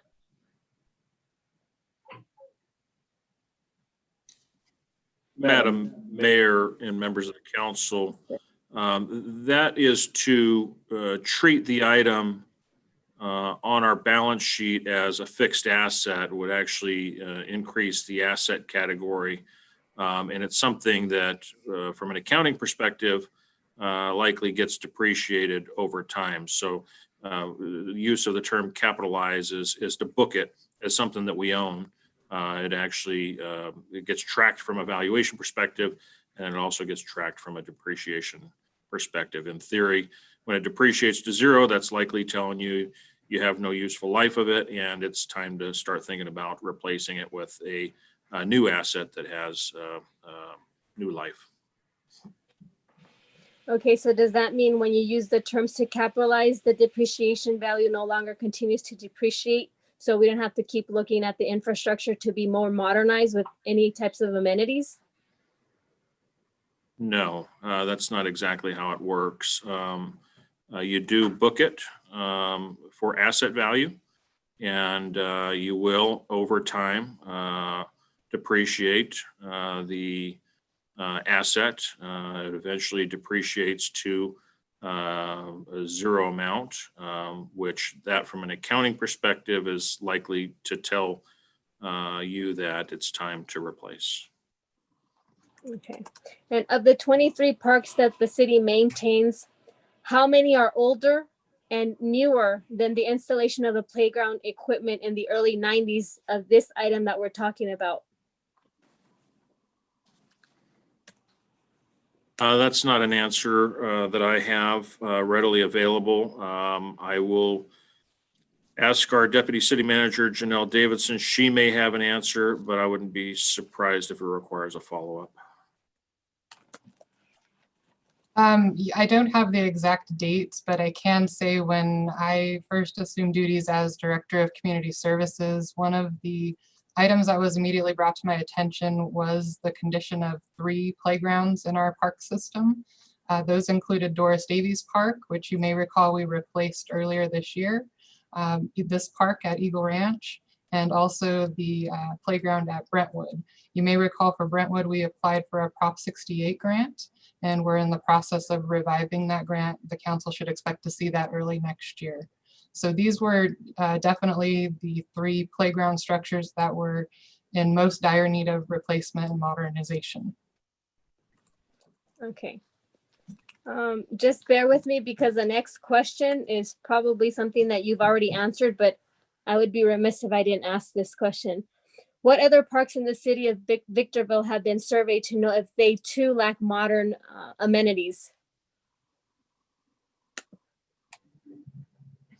So actually through the process of our Parks and Recreation Master Plan, all of our parks were surveyed. And next council meeting, December 15th, we'll have the full report on the agenda. So you can take a look at that in detail, and it does rank the various components within each park to let you know how the condition compares to standard. Okay, and with the Parks Master Plan, the one that we're going to see in the near future, I think you said it does it address also the age of these parks? With, I mean, their infrastructure and playment and their playground equipment? Definitely it takes into account the age, but it's more so the condition. We have to monitor all of our components for useful life. And Sometimes certain elements have more wear and tear than others. So really it just evaluated the overall condition as opposed to focusing simply on the age. Okay. And this next question happens to deal with the demographics and then the economic fiscal welfare of every single park and what the area looks like around them. So what is the Eagle Ranch property values compared to where the other 22 parks are? I don't know if you have that response, but what I'm getting to is I see a lot of parks in more of the menial, less wealthy areas that are also representative of a structure that doesn't represent a higher type of altitude when it comes to playground. And so I want to make sure that when I'm asking this question, it's referring to that we're going to work on all of these parks, despite the fact that some may be in richer areas like Eagle Ranch versus maybe Old Town D Street. And so that's what I'm asking. That's what I'm getting towards, like kind of a fair and equity in terms of, are we literally working on all the parks so that they all come up to par? Yes, the focus of the master plan was to look at the system as a whole and give us some data to work with to help prioritize our projects.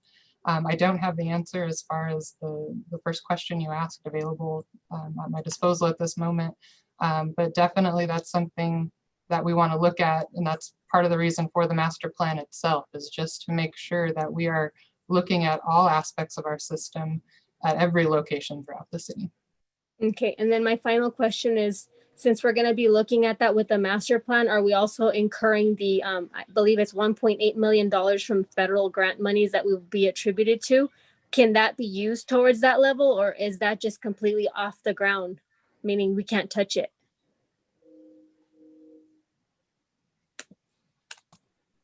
I'm sorry, I'm not sure which monies you're referring to. Federal funding, so I'm talking about it's I think they consider it CDBG money, but I was reading into that and they have a lot of development and structures that monies can be used for things like parks, but I don't know. Maybe I was interpreting a little different. So I want to know if we can use monies in that regard, whether it's home, Chido. Your time is up.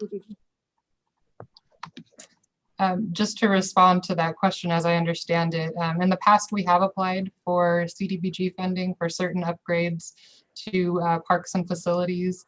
The only award that comes to mind immediately, we do have a current award for current fiscal year related to Center Street Park. We would have to look at the results of the master plan to prioritize how we apply for future projects.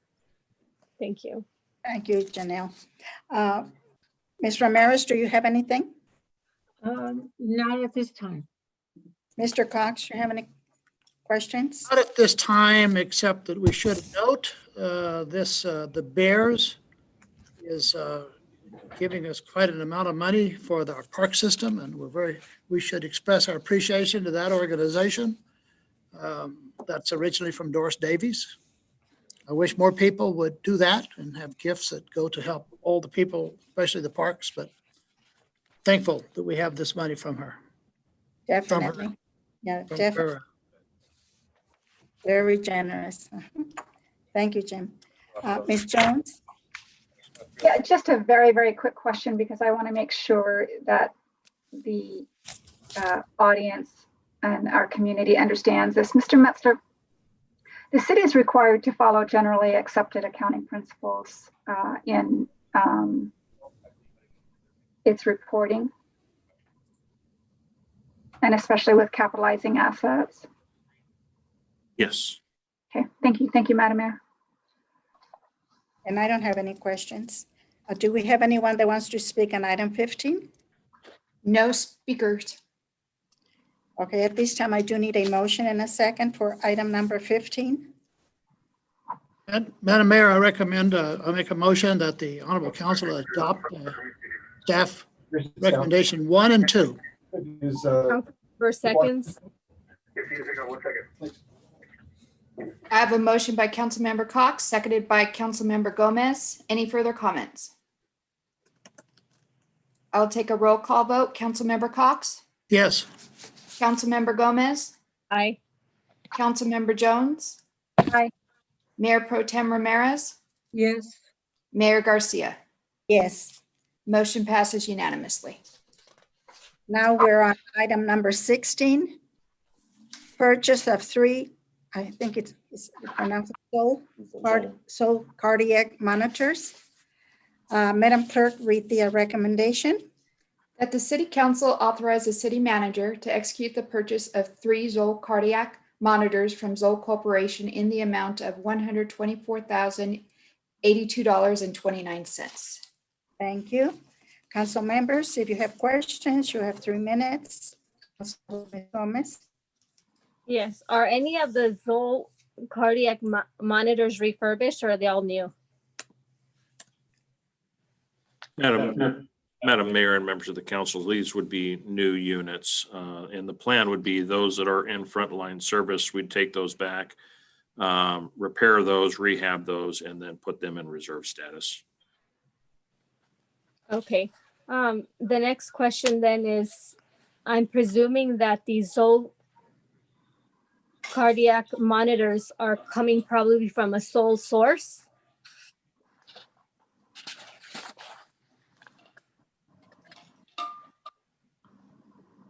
I believe that's correct. Also, because those are the same types of monitors we already equip and use, but I'll let Chief Becker or perhaps even Mr. Mendiola, our budget officer, answer the sole source question.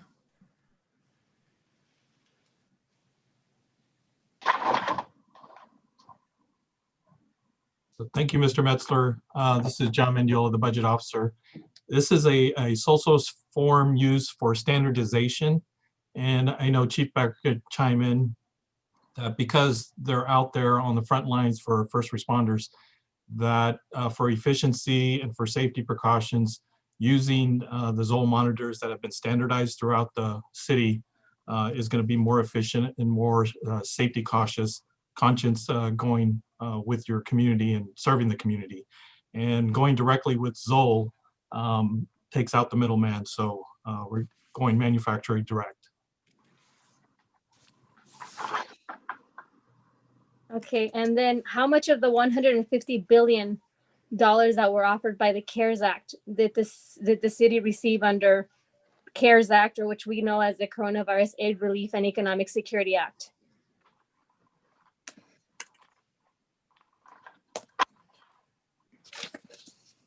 Madam Mayor and members of the council, I believe we can answer that because I believe that's a part of item number 17. And I don't know why 4.5 is sticking out in my head, but while I'm perusing it, either Bobby or Sophie could probably jump in and confirm that number for me.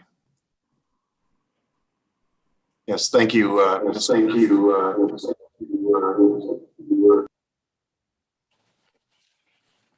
Try that again. Good evening, Mayor Garcia and members of the council. For this fiscal year, it's about 3.6 million total, and there was a little bit that was left from the previous fiscal year that I believe totals up to the amount that Mr. Metzler indicated. Thank you. And then my final question is, were these going to be stationary monitors, or they're going to be mobile, moving from site to site when we're transporting these Zoll cardiac monitors?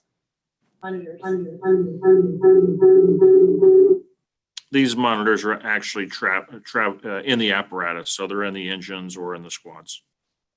Thank you. No further questions. Ms. Jones, do you have any questions? I have none. Thank you, Madam Mayor. Ms. Ramirez? Yes, I would like to know, what is the lifespan in regards to each of these?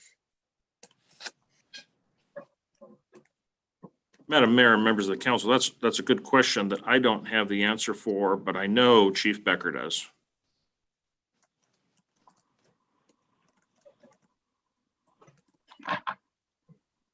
Oh, we can't hear him. Chief, we can't hear you.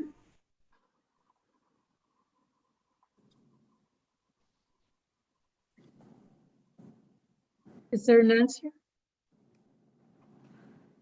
I believe he's having audio problems. Fred, do you know the answer to that?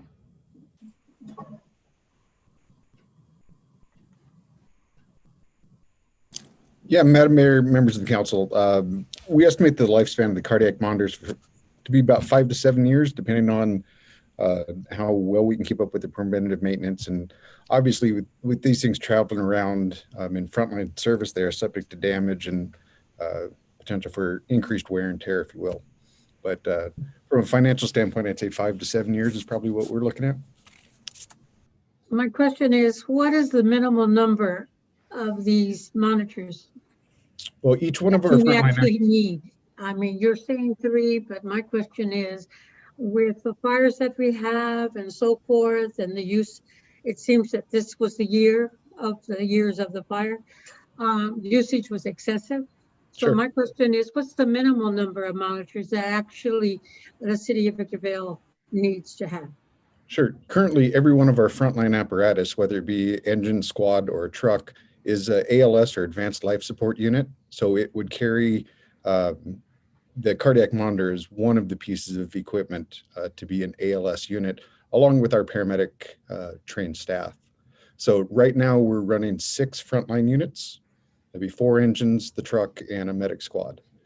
We always try and make sure that we have 2 complete ALS reserves set up, so that in case we have an apparatus that gets sent out on one of these strike team fires, and we put a reserve unit in service, that we're again able to provide that ALS coverage.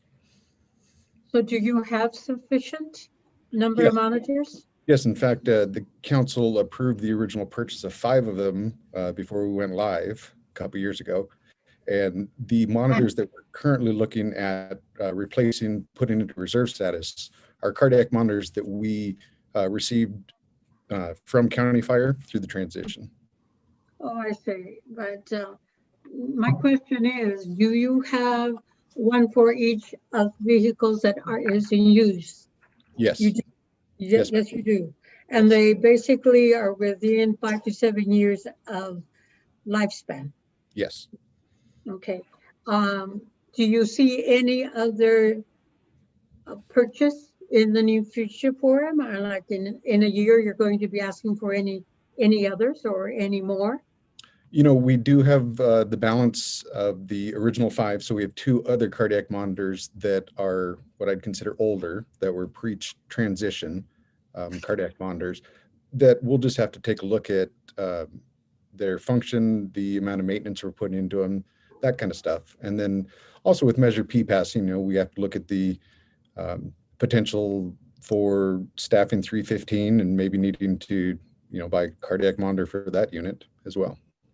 Well, because life is precious, and when a person has a heart attack and you're there, it would be terrible if the monitor was insufficient, too old, or in other words, doesn't work.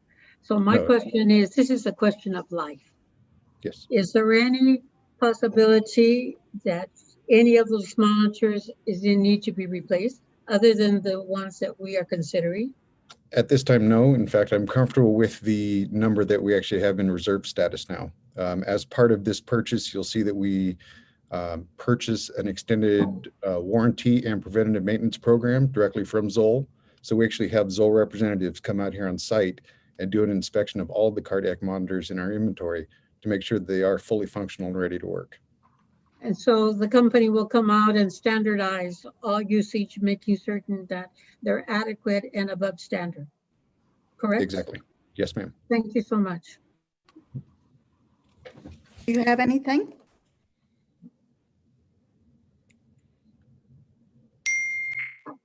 Mr. Cox, do you have any questions? No, I don't. Thank you. And I have none. So do we have anyone that wants to speak on item number 16? I do not have any speakers. Thank you. At this time, I do need a motion and a second for item number 16. Madam Mayor, it take great honor in moving, recommended the council adopt staff recommendations. Councilmember Gomez seconds. I'm sorry, can I get that second again? Councilmember seconds. Thank you. I have a motion by Councilmember Cox, seconded by Councilmember Gomez. Any further comments? I'll take a roll call vote. Councilmember Cox, Yes. Councilmember Gomez, Aye. Councilmember Jones, Aye. Mayor Pro Tem Ramirez, Yes. Mayor Garcia. Yes, Motion passes unanimously. thank you. Item number 17, first quarter 2020-21 fiscal year budget update. The recommendation is that the following is informational only and no action is being requested by the city council. The presentation will be by staff, Bobby McGee. Madam Mayor and members of the council, I'll tee it up for Mr. McGee, but one of the things that I wanted to just preamble is why this item is placed on the agenda today. Of course, Mr. McGee has a presentation to summarize, of course, the detailed information that's actually in the staff report. But as you'll recall, in June of this year, we actually adopted the current year's fiscal year's budget. And when we did so, we approved an expenditure plan of about $229 million. Now that's $229 million comprising all 81 funds or small business units of the city. But the one fund that probably gets the most attention from this council because it's so heavily dependent upon for things like public safety and recreational programs is your general fund. And the general fund was actually approved this year to the order of about $67.5 million. But the significance about this budget that we approved is we approved this budget with great caution about the fiscal year. There was a high level of uncertainty at the time when we approved the budget, uncertainty as to what COVID was really going to mean to our revenues as a city. And at the time, despite what we were hearing from other communities and how they were approaching their budget, we certainly saw other communities reacting fairly quickly, maybe even radically with respect to cuts, cutting levels of service, cutting employees. And the approach we took was fairly conservative. We actually had foregone a number of benefit enhancements that were being considered by management at the time. Those were foregone to help make this budget work. But we proposed this budget with no layoffs, no furloughs, really approaching this year's budget, relying on the success we've had over the years in building up our general fund reserve. You'll recall we reported this council upon conclusion of the fiscal year that we had achieved and in fact exceeded our general fund reserve target and had about $14 million in general fund reserve. We characterized that reserve as your rainy day fund, and we even went so far as identifying as part of our budget presentation that in this fiscal year, we need to be considering this fiscal year as a period of time where it's raining. And it's been a tough one, certainly with COVID. But one of the visions I had, notwithstanding the budget approval you gave us in June, we did have an expectation to draw down reserves to the order of $2.4 million. And when we approved that budget, there was a vision of mine that I shared with all that as soon as we possibly could, and waiting until the mid-year budget approval was going to be too late, we wanted to actually start seeing real revenue data as to the impacts COVID has had on our operations, particularly general fund has been what we're most concerned about. So with that being said, and since we've recently got some more reliable data back with respect to sales tax receipts during that second quarter of this calendar year, which was really when we started the COVID state of emergency, we now have that data. And from the data that we currently have, we've actually made forecasts as to what our budget revenue and expenditure picture is going to look like towards the end of the year. Of course, these are projections, but certainly based upon the best information we have available, I think what you'll hear from our finance director, Mr. McGee, is that we're currently forecasting to be in a much better position than what we budgeted in June. So with that, I'm not going to steal any more of Mr. McGee's thunder. I'm going to turn it over to him, and he's got a presentation to share, and then we'll be available for any questions or comments you have at the end. Thank you, Mr. Messler. And again, good evening, Mayor Garcia and members of the council. Let me share my screen here.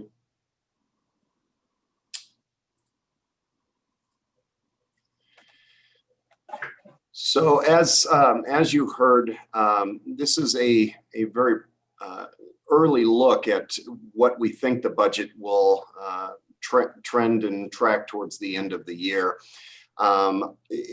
We've got about 3 months worth of data now. And so the finance department started compiling this data and taking a look at where revenues and expenditures would be both citywide and by fund. And so very briefly tonight, I know you have a fairly detailed packet in your agenda, but this will be a very brief presentation. Kind of what we wanted to highlight tonight was the revenue and expenditure budget detail changes citywide, general fund, and to talk a little bit about the COVID-19 funding updates and projections. So on this slide here, I'll draw your attention to the second column, which says fiscal year 2021 revised budget. So that budget consists of the initial adoption of revenues, which is about 225 million, just short of 225 million. And then the expenditure citywide is currently about 231 million. That includes what was initially adopted at the end of last fiscal year, plus any additional actions that the city council has taken to date, which is about $1.5 million, I believe. And then if you look at the Q1 projections in the next column, you'll see that revenues are currently trending a little bit higher than what we initially expected. About $5.6 million total is where we are currently anticipating that we'll be at the end of the year. That increase in revenues is primarily due to some COVID-related one-time only funding sources that have been made available to us, mostly through the CARES Act. Expenditures are tracking a little bit under budget, currently about $1.7 million under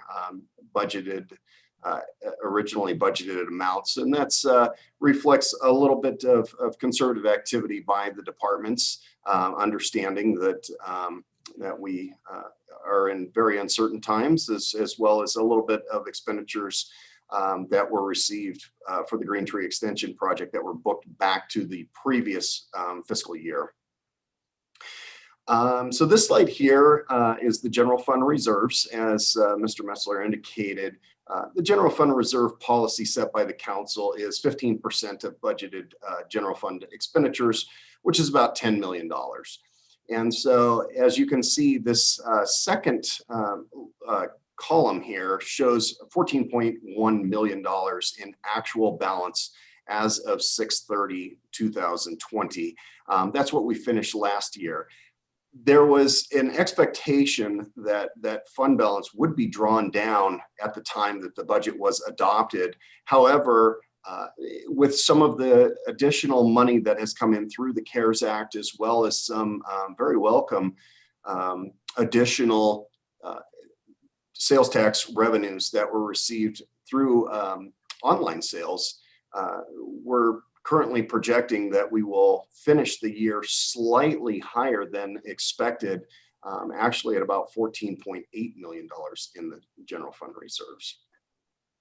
And this slide here shows the adopted budget, which was the revenues and expenditures. And as you can see, we initially had budgeted that we were going to draw down about $3.4 million of the general fund balance. However, as the council is aware, about $1 million of that amount was expected to be returned back to the general fund through a loan from VMUS, which was done many years ago. And so the amount that was really expected to be drawn down was about 2.4 million, even though the adopted budget showed 3.4 million, and that was dealt with during the budget process. As you can see, the first quarter projection is that revenues are a little bit higher than we expected. We're currently projecting about $70.6 million in general fund revenue this year. Expenditures of about 70 million. So there would be a end of year surplus of about $620,000. Couple of budget highlights. We're currently projecting that $600,000 that would go to the fund balance by the end of the year. Taxes due to the city, but when we look at it by sectors, some of the sectors have decreased significantly as expected. However, as I indicated, the online sales revenue was actually up quite a bit, and that's really kind of been a nice windfall. Licenses and building permits, we're seeing a pretty significant increase already in the total amount of activity on permits. Some code compliance projected increases, and then a couple of additional expenditures as well. The fire department projects to be over expenditure currently by about $400,000-ish, and most of that is related to the strike team that was sent out for various fires throughout the state. And then the airport had an increase in activity. As the council's aware, there were some additional projects and some additional revenues that went along with that. So overall, the citywide projection is that we'll be about $1.7 million under the expenditure budget at the end of the year. And then finally, the COVID-19 funding updates is the CARES Act and some other small related grants have afforded the city the opportunity to receive up to about $3.6 million in additional funding, which was unexpected and unbudgeted at the beginning of the year. And so the CARES Act funds, if the county signs off on all of the proposed contracts that the city has sent over, a lot of it is infrastructure projects, and some public safety reimbursements, you'd be looking at about $2.1 million there, and then $1.5 million for the public safety personnel. And with that, just wanted to touch on some highlights tonight, and there's a handful of finance staff here. And so if you have any questions, we are here to answer them. Thank you. Thank you very much. That's very encouraging. At this time, council members, if you have any questions, you have 3 minutes. Ms. Gomez, do you have any questions? Yes. Will this comprehensive review of the expenditures and the revenues be reported from now on to the city council? Madam Mayor and members of the council, it is our intent to make this a more recurring theme. Of course, this council is familiar with us traditionally bringing things back at mid-year. I'd like to increase the frequency. Ideally, I'd like to make things quarterly. However, the difficulty we have is that we don't necessarily receive the right information or enough information quarterly. So for example, if you look closely at some of the numbers that were in the staff report, you may scratch your head as to how we're projecting to be good on the product of sales and property tax, because it looks low in terms of what we've collected thus far for the fiscal.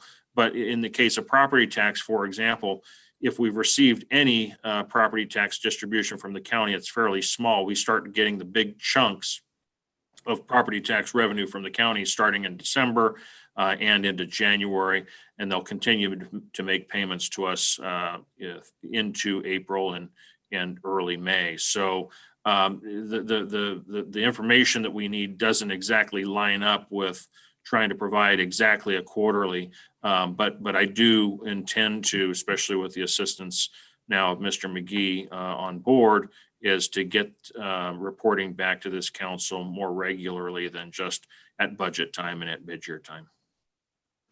How often are these comprehensive review? You said quarterly, they're done quarterly, and you're going to try to bring them quarterly if possible? I'd like to bring them back quarterly. Okay, and how is the sales tax affected when there seems to be a deficit of approximately $1 million?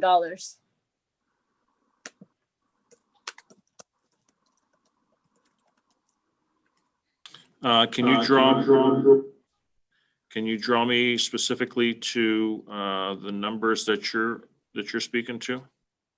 Yeah, so there was not Mr. McGee's conversation, but we were in conversation. I heard that we were having $1 million. You know what? Let me look at that $1 million that I looked at. And okay, yeah. So it says, while the decrease in these sectors was expected, initial losses are being largely offset by unexpected and unbudgeted increases in online sales. Sales tax revenues are currently projected at 21, while originally budgeted at 20. So I took that as a deficit. No. Just the opposite. That's a surplus. Okay. And then in connection with the public health pandemic, how will the $15 million that we're going to be receiving supplement the general fund if we're going to be planning on there's a decrease in taxes? So you saw this, I saw this as a deficit of $1 million, but you corrected, you said there's a surplus. So my next question followed, which is, we're going to get $15 million from a measure that passed. How would we bring that if COVID-19 has a lot of things that we're going to need money? So if we're getting 3.6 million from the county in property taxes, that's probably not enough to what we expect to see in the next quarter, in the third quarter, and the fourth quarter. So I'm asking for projections now with the $15 million and $15 million and the general fund. Well, the Measure P and the forecast when we did the public safety plan is where we arrived at the $15 million on an annualized basis. I think it's important to note that that's over the course of a projected 12-month period. One of the things that's not known is how good that projection is and whether or not that'll be realized. And so that is going to be one of the forms of caution that I advise the council going forward, is just as we've earlier mentioned that the imposition of the Measure P tax likely won't occur until April 1st of next year. The first collections probably won't actually be remitted back to the city until maybe July or August of that following year. And we won't even be budgeting for it really until the start of the fiscal year for the full 12 months amount. So I guess that's a way of saying that with respect to what we're currently attending to, the Measure P projections don't have any real bearing on what we're sharing with you here tonight. Okay, and the $15 million that we're talking about, are we going to add any of that 15 million to our reserves at all? You're talking again about the Measure P money? Yeah. Well, there's no decision on that yet. That's certainly a discretionary matter for the council to consider. However, you know, we have created a framework for an oversight committee to make sure that whatever is generated from Measure P is actually spent consistent with the intent of Measure P. And a large framework for that intent was what we established in the public safety plan. So I would have to go foundationally to those documents. I will tell you there was baked into that report, you know, a vision of trying to also not only spend, but maintain some sense of fiscal responsibility. So it is conceivable that the council could decide to set money aside in reserves to bolster its reserves. One conversation that we've had in the past that I do think fits into the intent is a question we raised at budget hearings in the past as to whether or not the 15% reserve amount that has been established is the right reserve level. It very well could be that the city, for the sake of improving its fiscal prudence, may decide that it's better served with an even greater general fund reserve. But those are questions for you as the council, and likely will be presented to you as the council as we progress into the future. And now, when is the next city audit?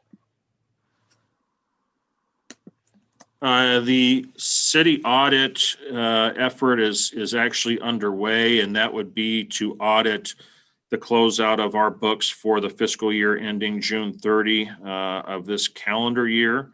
I don't know how close we are to being done, but if we're tracking anywhere consistent with how we've tracked in the past, we're probably close to where probably in January next month, we're meeting with the Audit Review Committee and perhaps presenting something to you, if not end of January, early February. Hopefully that's not overstating or being too ambitious, Mr. McGee, but I'll let you correct me if I'm wrong. Thank you. No, that statement is accurate. We anticipate that we'll be wrapping up the audit process sometime in January, and hopefully we'll have the results back to you shortly thereafter. Okay, and then are we going to have access to the HDL quarterly reports as council?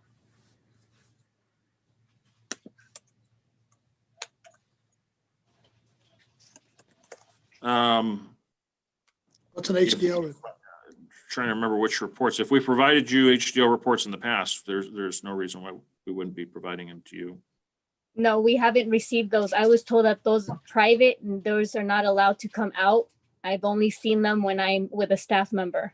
Well, so if you saw them with a staff member, so there is a component, there are multiple components to the HDL reporting that we get. There is an extensive amount of HDL reporting that is private, that is confidential, and it's actually violative of law for anybody to disclose those publicly. So what I'm envisioning you likely saw is there is one report that is very high level, macro descriptive, if you will, of the sales tax picture in Victorville. So I'm presuming that's likely the report you've seen. I do recall we've shared in the past, if we're not providing it currently, that's certainly an oversight, and with Bobby and I, we can make sure that we start sharing that back with the council. There certainly was an intended reason to not share that. Thank you. I have no further questions.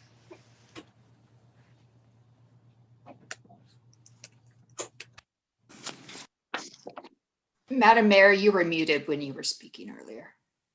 Mr. Cox, do you have any questions? No, I don't. Thank you. Ms. Ramirez? No questions. Ms. Jones? No questions, but if you're not going to have a formal comment period, I do have a couple comments. So whenever you choose, Madam Mayor. Go ahead and give your comments now. Sure. Well, first of all, thank you, staff, for preparing such a comprehensive report. It was very, very helpful. I was pleasantly surprised by the influx of tax received from online purchases. I was very surprised by the numbers that came out on risk management, somewhat on recreation, and certainly engineering. But I do appreciate this report being very forthright and open and presented in such a way that it's easily understood. Thank you, Madam Mayor. Thank you. I don't have anything to add to that. I do it. Madam Mayor, this is Jim Cox. I have a comment if I could. Yes, go ahead, Jim. I had a note to follow up later, but I'll do it now. A speaker wanted to know how we set priorities. When are we going to set them? What are the priorities? Just to clarify that, that's what the budget is. That sets the priorities for a 12-month period. The city council goes through budget sessions. They have input from the public, from the staff, make a determination of the income for the year, the expenditures. Once they establish the expenditures and the proposed capital improvements, that constitutes the priorities for the city for that year. And then if you change the priority because someone wants something different, it requires a hearing and a budget amendment, which is generally why we don't do it. And then we have the capital improvement. It's a 5-year capital improvement program. We have monies from state, federal, and other sources. And that is the priority. We can amend that annually, but that's the priority for a 5-year period. So in the question, do we have priorities? Yes. How do we set them? That's what the budget process does. And it's a best guess program because if in fact expenditures go down. They may go down in the general fund area, but they may not go back in gas tax or street lighting or a variety of funds that are restricted. And the city council cannot, unless they do a formal loan, expend monies out of those restricted accounts for general fund purposes, no matter how much people want it. So there's a lot of things here that the council does not have authority to change. They have a lot of arbitrary rights to make some changes and set priorities, but when you adopt a budget, that sets the priority. So if people wonder what the priority is, get a copy of the budget. It's very clear. Here's a 12-month expenditure plan that tells the world how much money we're going to get for 12 months and how we're going to spend it. That is the priority program. In regard to how we're going to spend the Measure P funds, we purposely established, we the council collectively purposely established a community organization that has oversight to review and make recommendations in helping in the budget process. They can't do that until we know the funds that are coming in, how much, and that's already been determined what it can be expended for, the broad categories. And they will be making the recommendations. Those meetings, I'm sure, will be public, and the recommendations to the council will be public, and the public will have a right to weigh in on those also. So there's so much misinformation. I don't know who's spreading it. It may be through total innocence, or maybe somebody spreading the word that shouldn't do. All that information is available. They simply have to ask the question. It's there. I have been asked what organizations are providing the greatest sales tax and how much, and that is very confidential information. Staff is not allowed to show that to the staff members unless they're confidential employees that do that. They're not even allowed to show that to the council. And I really worried for a second, because if we had a staff member to share that with a council member, that is not allowed. That is absolutely, totally, equivocally not allowed. And if that occurred, there's some undertaking by our city manager to make sure that staff understands they can't do that. That's restricted information. It's by state law. Can't share that. And if they do, they broke the law. So, and I hate to do this, but so many times we have people that make these statements that are so far off the wall, and we don't speak out, and the public is left not knowing what's really going on, and they need to know. I requested some time ago that we either agendize or explain it into the council all of this misinformation and statements that are made. I think the public deserves that. And I hope the council, as a policy matter, continue that and do that. And I hate to be the one speaking up, but I think staff is reluctant. They don't want to cross swords with anyone who spoke under the assumption that they spoke in good faith. But if you have somebody speaking and continually making this false statements and it's not answered, it leaves a terrible taste in the public's mouth. So please, on the future council, answer those questions as they come up, take notes. And even if the mayor or the city manager has to reach out to those individuals to give them the right information, it shouldn't hang out there, because it does a terrible disservice to the city and its citizens. Thank you. Thank you, Jim. Did anyone have any comments, Ms. Ramirez? No. And I don't have anything.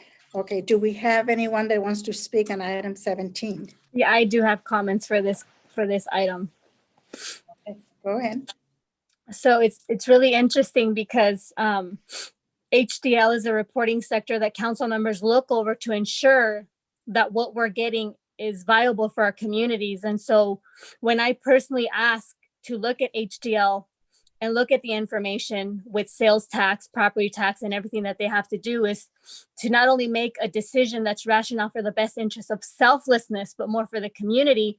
I ask for those numbers because when we are told that a Trader Joe's cannot come into Victorville because we're too stupid and we don't have enough income, to me, it's not viable. There's people that are spending at low income levels up to $1,000 on food just for preventative care. And so those measures for me are very important as a council member when I'm determining how we can bring viable holistic foods to the city of Victorville, because Victorville deserves to have natural fruits and vegetables that are organic, and we have the money and we'll pay and spend that dollar amount that we need. So HDL has a very important contributor for us to acknowledge that we have the ability to bring levels of high grocery stores and universities. And so it's not okay to say that it's confidential, because council members are making these decisions on the behest of our community members. So I dare to say that that's not accurate to state, unless you have government code section that exempts council members from looking at HDL contracts or very minuscule things that are going to be detriment on our communities. Then I'm going to continue to ask for that information. Thank you. I'd like to make a correction, Madam Mayor. The overall sales tax is public information. Whether it's quarterly, semi-annual, or annually, not only the city council members know the total amount, so does the public, and we publish that. You cannot, however, reveal what agencies are paying it, where it's coming from. You can't do that. And I am correct on that. Thank you, Jim. Thank you for that clarification. I do have one speaker, Valentin Godina. Yes, thank you. I'd like to ask Mr. McGee, Bob McGee, I'm sorry if I didn't say your name correctly. Could you highlight the past investments made to the library and the future investments that are going to be made to the library compared to other much needed community needs that we have invested in? And I would like to compliment how articulate our council members are in making us residents who ask questions honestly, who want answers honestly, seem to be less intelligent than they are. I don't question your intelligence. I know how intelligent you are, and I respect it. But the way you use your wording and the way you address us is very annoying. I've seen some of the owners of the parcels to the library.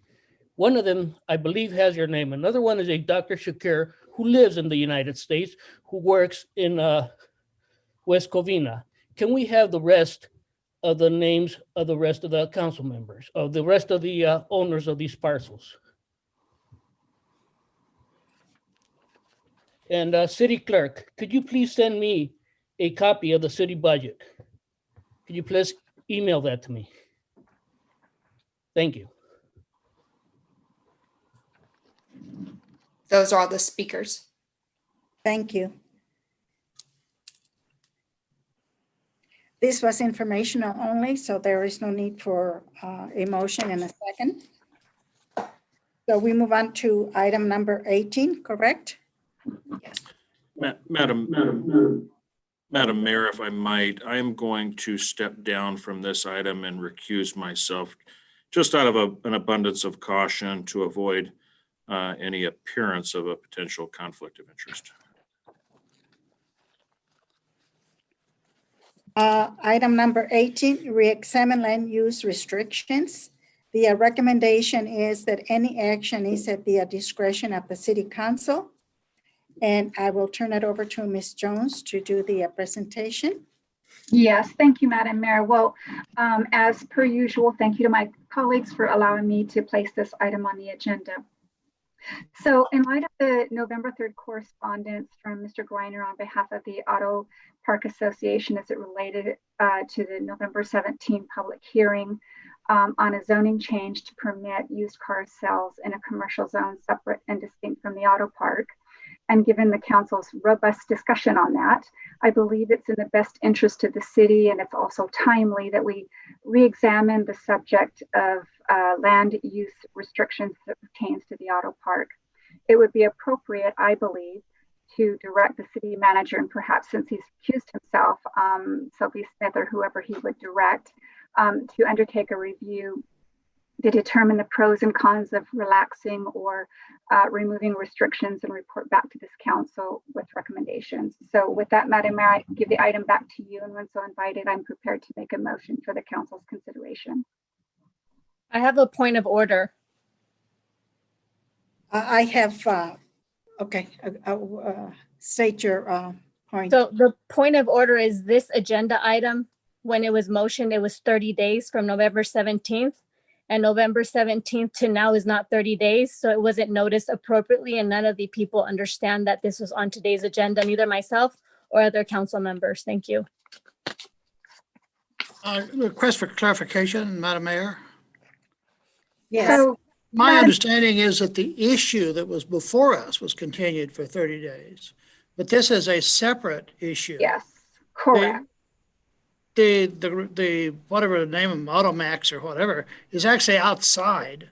But some members talked about this agreement. I did not know until we were in the hearing that was outside the auto park. But somebody talked about, well, maybe we ought to look at the auto park. And so this matter was brought back. But That's what this is, right? okay, but it's not to Yeah. vote on that use. That's a separate issue. That's No, the CarMax issue is separate. That'll come up in a Okay. separate agenda, Right. correct? Well, that's what I wanted to clarify, but that was my understanding. And so this Yeah. question is, does the city council want to consider looking at and examining the land use restrictions in the auto park agreement?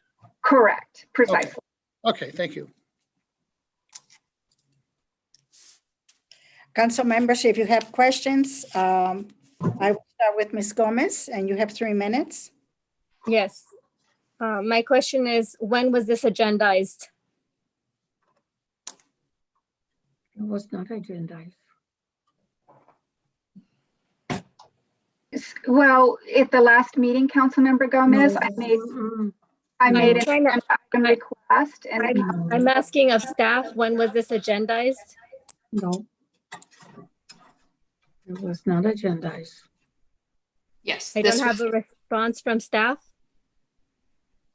Arlene, during council member requests for items for upcoming meetings, I believe Councilmember Jones motioned for this item to be added to discuss the auto park zoning, and I don't remember the vote. Was it 5-0 of the council that this item be agendized? I believe Can't remember if it was 5-0, but it did, it passed. It passed, majority passed to add. Majority passed. agenda. My next question was, when Councilwoman Gomez asked for repetition of the motion, was she even acknowledged? Councilmember Gomez was thankful for the motion. I'm sorry, I'm asking for the staff to report. My apologies, Thank you. but I'm happy to respond as well, Madam Mayor. My recollection was that you thanked Councilmember Jones because you were going to make the same motion to let the auto park be heard on this. Well, let me let you know that that was not the case. I understand what I said, and when I tried to make a motion, I wasn't heard. And so when I saw this on the agenda, I was surprised because I even received a text from Mr. Cox saying that it was 30 days because I was muted so much. And so when I saw this, I was like, why is this being agendized today? Did we notify individuals about this particular item when we motioned it? Was it going to be like this next time? Do we know? Councilmember Gomez, I believe you're confusing two different items. The item that you're referencing with the 30-day coming back to council and that would require noticing is the item that will come back regarding CarMax and the council's approvals of its land use on December 15th. That is not the item that is on the agenda tonight. The item that's on the agenda tonight was a request made by Councilmember Jones at the end of our last meeting and was specifically to talk about auto park zoning, not CarMax zoning, and she received the requisite approvals to have it put on this agenda. Two different items. Okay, I have no further questions. Ms. Jones, did you have anything else you want to add on to? Well, presuming there's no other questions, I'm happy to make a motion at your invitation, Madam Mayor. I have a question. Let me ask Ms. Ramirez if she has, Ms. Ramirez, question? Yes, I have a question. The statement was made that this 4-acre parcel is not within the auto park. However, the question that is before the city council, if I'm not mistaken, is asking for a rezone of an area that is not within quote unquote the auto park. And secondly, an amendment. The amendment is asking that the question of the sale of used cars be removed from the zoning as is. Question number 2, if this was the case and if it were true, which is not, then why is that no other used car dealership has ever been allowed to be in the auto park if it was already outside the zoning? In both statements that I have made, all I hear is conflict of interest. The parcel as is in the auto park. I have asked the question of the So, dealership. Madam Mayor, I'm going to make a point of order at this point. Call for the orders of the day. Excuse me, Deborah, I did not. Deborah, listen to me. Deborah, you are out of order. Is not the Deborah, contact. you are out of order. No, ma'am. Deborah. So let my her- only question is this, why are we This is off voting topic. on a, Deborah? You will have your chance. Let me finish mine. Why are we asking to reconsider a rezone and an amendment to a parcel, quote unquote, that has been stated to us that it is out? However, the dealerships in the auto park have stated it is within. Now, they have been there 30 years. So tell me the truth. There is no transparency in this. And the question is, I think that there should be further discussion on this item.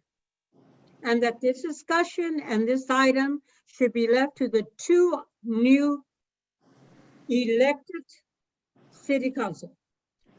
Not to be determined, because this is something that's going to affect them for the next 4 years, since they will not have a voice.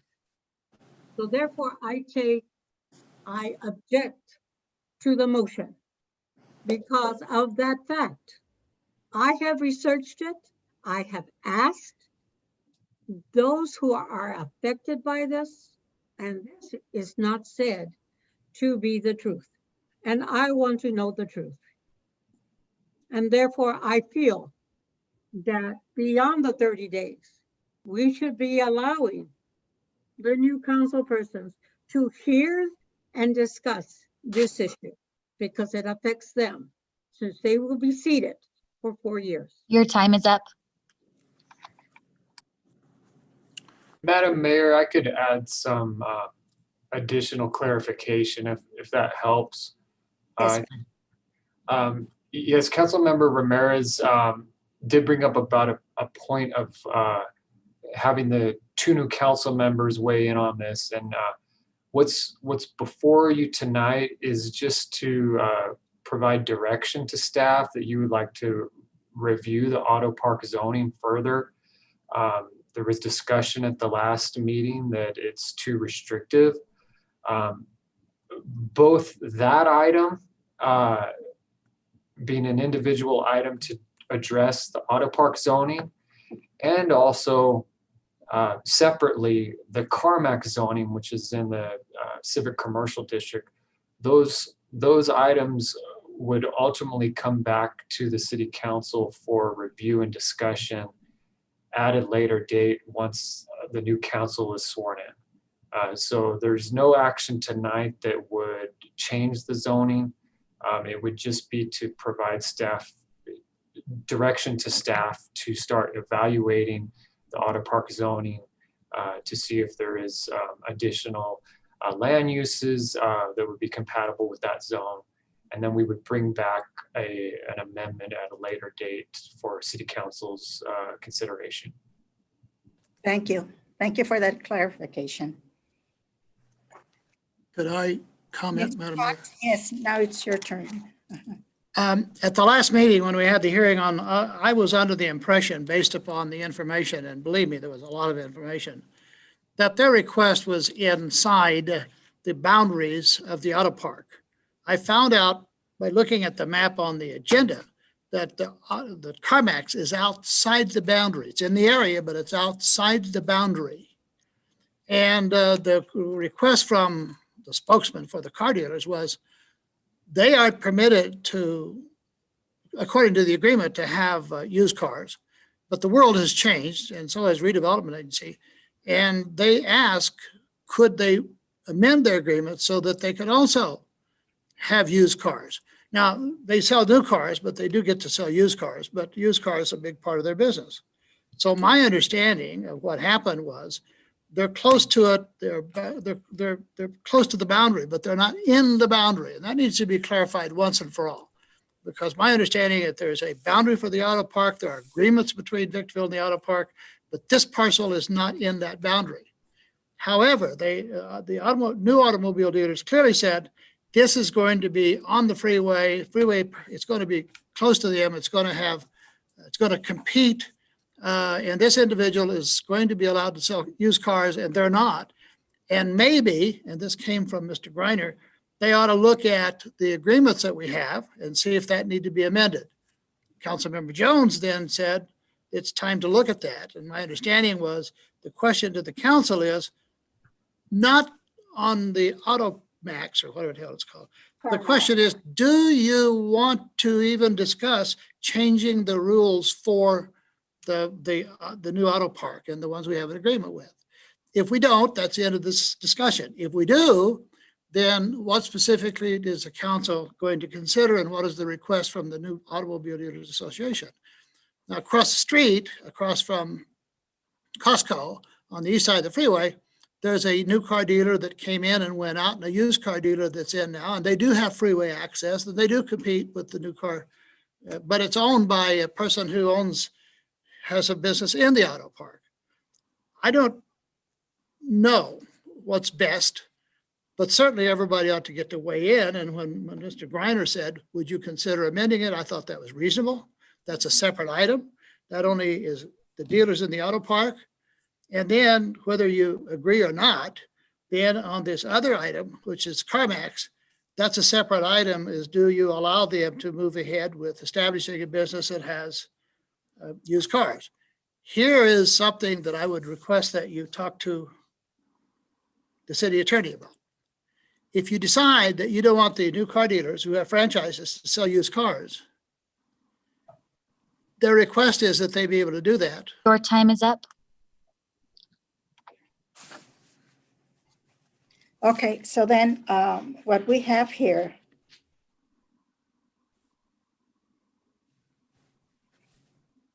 So Madam Mayor, Yeah. I apologize. No, well, go ahead. You're the one that Yeah, actually. thank you. If there are no further questions, I'm prepared to make a motion. We still have to find out if we have anyone that wants to speak on item 18. Certainly. We do have speakers. The first one is David Greiner. Can you all hear me? Yes. Oh, great. Mayor Garcia, members of the council. I just came for a brief update. I understand, first of all, thank you all for your consideration and your hard work. I know how hard this decision is, as I had stated earlier. Hopefully, the auto park and CarMax will be able to resolve a lot of this for you in the very near future. The auto park has entered into confidential negotiations with CarMax about this one specific plan, of which the auto park is a part and of which their hotel site they wish to create a used car use as a part. And we hope to come back with a unified private sector solution to what you are dealing with. On a secondary nature, we have made progress today. I was able to speak with Deputy City Manager Smith and Director of Planning Webb, and we made progress with some less restrictive zoning that they'll probably be bringing to you. We're not all the way there on an agreement, but we have at least, let's say, broached the subject. And it's all positive news right now, and I'm hoping to take this off of your plate by next meeting, and at the very latest, by maybe one of your meetings in January, where we would be able to come with a unified solution between CarMax, who wants to go into a hotel site, and the auto park, which is restricted to new car sales within that same specific plan amendment. So I come with happy news today. And as I said before, I thank you all for what you've done for us in contemplating this issue. Thank you for coming and speaking with me. And I pray that we'll be able to come to a solution. Thank you. Thank you so much. The next speaker is Romero Rodriguez. Let me start my timer. Okay, last week supposedly CarMax was an empty lot. It was vacant. There was nothing there. But there's a lot of movement there. There's palm trees, the sign. They did a lot of work on the building. So if they move it, who's going to be liable for the money they've invested in that? We are. And the thing is today that what they agendized about the auto park and not the CarMax thing, they try to make it seem like it's apples and oranges, but it's apples and apples. They wanted to agendize the car parks to change the rules, but Mr. Granier is just one person. I don't think he's the only new car person there. There's several other people. We need to hear from everybody, not just one person. Now, God willing, we pray to God that they come to an agreement, but most likely it won't. There's a lot of money involved in this. These people in CarMax have already invested a lot of money in the building and everything, but this shouldn't have happened to begin with. Like I said last week, they put on their shoes. Now they're trying to put on their socks. They should have thought about this before. They should have warned all the other car dealers that what was going to happen. But I guess they made some kind of secret meeting or some kind of agreement with these people, and they forgot to send the memo to the other people, and that's unfair. They set rules for a reason, but all of a sudden, not the council, but the city administration decides to change the rules for everybody. And what's going to happen if this comes to litigation, we're the ones that end up paying. If fines have to be paid, if losses have to be paid, we're the ones getting the pay. That's what I'm talking about, priorities. I know you have budgets and everything, but these are unforeseen circumstances like the Honda, like the SEC, all these fines and settlements that we have to do. This is a Pandora's box ready to explode. It's all nice and clear right now because nobody's really saying anything right now. We have a set of people that are going to move from one, new people coming on board the council. This is going to be their problem. And the ones that started the problem are not going to be there anymore to answer. So one of the things is right now, is this bomb going to explode on the new people? Or is it going to be resolved before that? Or the city going to have to pay for all the litigation is going to come from CarMax when they decide, we invested $200,000, $300,000, $400,000, $500,000 in this building already, and it's not an empty building. So already has their sign, their everything on there already. So I don't understand why the city didn't think of that before they started all this drama. So it's a situation, and hopefully the new people will be able to resolve it. Because I don't think the people leaving are. Thank you. The next speaker is Valentin Godina. Yes, I was here at the last meeting and I don't recall this being set for this agenda. But if you can read the minutes and clarify that for us, that would be great and we can move on with that. Could you read the minutes where it says that this was set for this agenda? Would you be so kind so that we can get past that? If you can't, then let me move on. This is setting up a discrimination situation for other used car dealers, i.e. Avis, who's been here for a while and had to play by the rules and set up their used car dealership in an appropriate zone. And this is also discriminating to the new car dealers, the new used car dealership on Amargosa and Palmdale. They also played by the rules.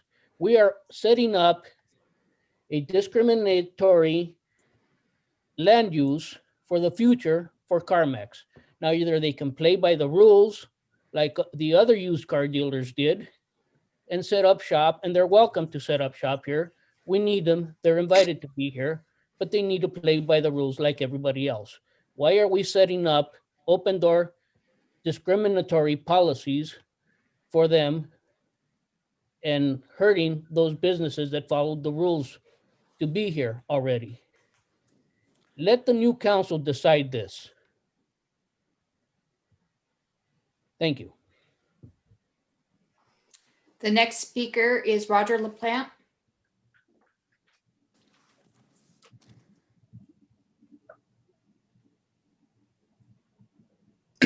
Hello, can you hear me? Yes. Yes. Yeah, good evening, Madam Mayor and Honorable Council. I just wanted to comment about this project here. Overall, it sounds like the two businesses have reached an agreement, and that's a good this thing for the city. Let them work that out. Mr. Griner, congratulations for your proactiveness in this business community and trying to make this work and trying to be the mediator. We really need more citizens to come forward like yourself and help with city council issues.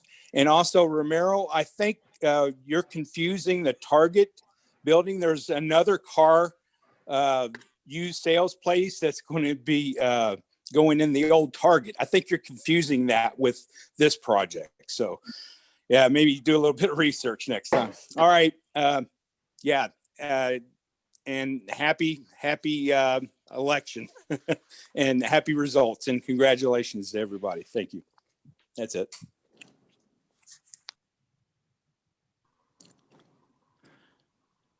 Mayor Garcia, is it okay if I add a couple of just clarification points so that there's not misinformation out there? Please do. Thank you. Regarding the questions about whether or not why this item is on the agenda, if you look to the minutes that were approved on today's agenda, item 11, the minutes of November 17th, it is on page 203 of today's agenda. You'll see item 17 describing what Council Member Jones was asking for, who seconded the motion. It was the Mayor Pro Tem, and how all of the council member voted on this item being agendized. I just wanted to be clear that why this is on. Staff didn't put it on. This was on based on following the process identified in the council policy manual, and it's there in the minutes from last meeting. It's also a point of, I'd also like to add a point of clarification when you're done. You're interrupting her. The second clarification is I just want to make sure that everyone understands the site that we're talking about. Everyone is probably familiar just north of us here in City Hall of the In-N-Out Burgers. If you're at In-N-Out Burgers and you turn towards City Hall, you basically go south. There's a vacant parcel of land. And that is the property that the CarMax is proposing to go on. The zoning is civic commercial, it's not auto park, and it's a vacant parcel. There's repeated references made to a building and lawsuits. There's a building on Palmdale Road. It's our old Target building where a different used car dealership is going through the building process and has been making tenant improvements, making improvements to the sign. That is not CarMax. That is a different project. We have to be clear on what we're talking about because they don't want misinformation given to the council or to the public. Thank you, Mayor. Thank you. So I wanted to add for a point of clarification. My vote or my second that was there was not the intention of this interpretation. So I need it clear for the record that I did not sign up for what I'm hearing today. So it's been misinterpreted however I voted. The second was from the Mayor Pro Tem. Oh, okay, now I need to have a motion and a second. And this is to re-examine land use restrictions. Yes, and I'll make the motion, and then I'm happy to begin discussion since I'll be the proposer of the motion. So I move that the council direct the city manager or a member, or he can designate a member of his staff to undertake a review to determine the pros and cons of relaxing or removing land use restrictions in the auto park and report back to this council with recommendations. Do we have a second? I have an issue with that because what she is now doing is she is dictating what staff will be doing, which is either to lax or to completely remove. I don't know if that's the discussion that we needed to have, and I'm not sure now if I can agree with it because of my agreement to the former one. So what does this mean in terms of laxing or taking away? Madam Mayor, may I quickly respond? Yes, please. Yeah, so this is responsive to Mr. Griner's request to do just that. No.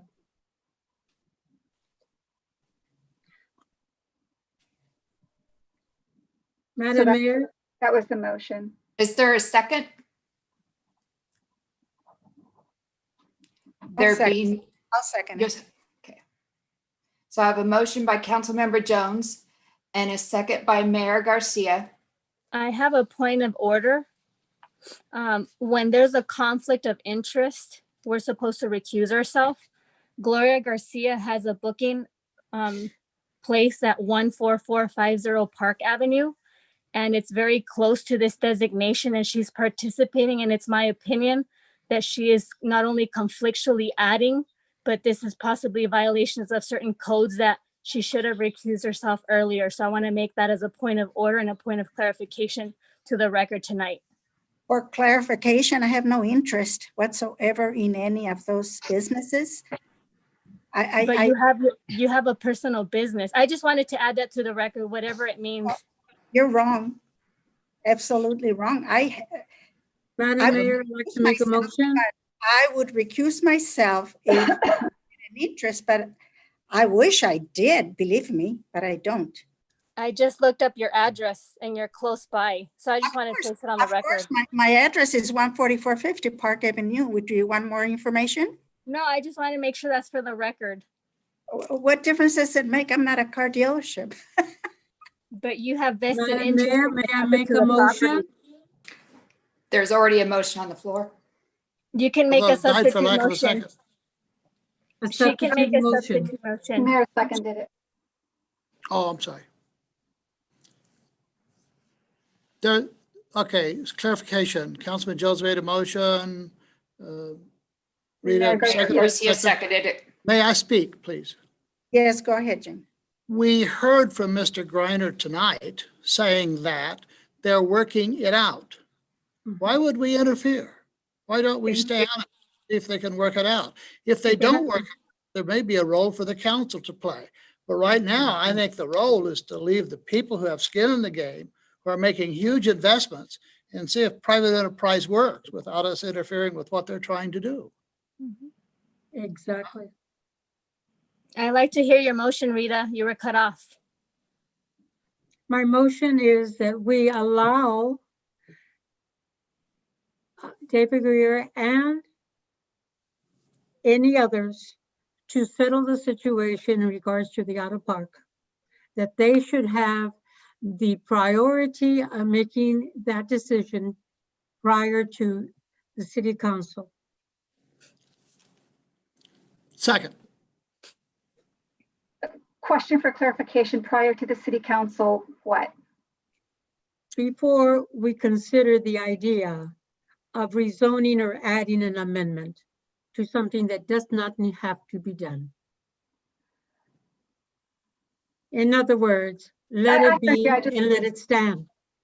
I just needed clarification because the sentence wasn't completed. Okay, so I have a substitute motion by Mayor Pro Tem Ramirez, a second by Councilmember Cox. I'll take a roll call vote. Is there discussion? Is there further comments? Yes. Yeah. Mayor, may I? Yes. Yeah, so this is actually you know, whether the motion of the substitute gets me to the same place that I was going to end up. View of Mr. Griner's comment.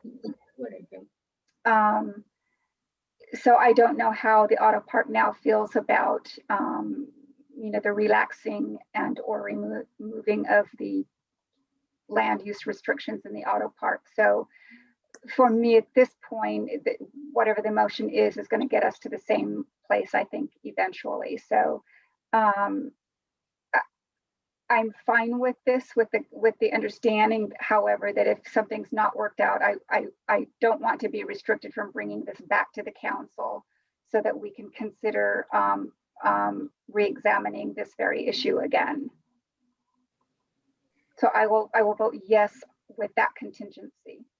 Well, there's a point of clarification. Our policy would overstep what you're asking, because once you ask and is voted down, you cannot bring it back. That's what I've been told. So we wouldn't supersede policy over what your request is, unless there's another way to go around it that you and the attorney know about that I don't know about. No, I'm not asking for a reconsideration. I'm asking that the council understand that this will, that as If the motion is, if the motion is successful, then certainly I believe you could bring it back to the council at some point in the future. Obviously, if the motion failed, then there'd be a problem bringing it back. Well, Right yeah, now, I'm not seeing that it's going to fail. on the substitute, yeah. Well, that's a point of clarification. I know right now we're playing this political game. I'm really smart. I catch on really quick. As a point of clarification, if Jones' motion does not pass because of the substitute motion takes priority, and what she wanted to bring forth would not be reconsidered because of our policy manual. And this is why it's so important that when we try to shut one council member down, you realize that it shuts all of us down. And I understand your concern, but I also want to be as strict as you guys have been with me. And that's just my point of clarification for the record. So it is reflected on the record that this is what is happening right now. So Madam Mayor, to be very clear, I am quite a stickler for procedural rule, and it would not be my contention that we would reconsider something in a way that's not consistent with our policy manual.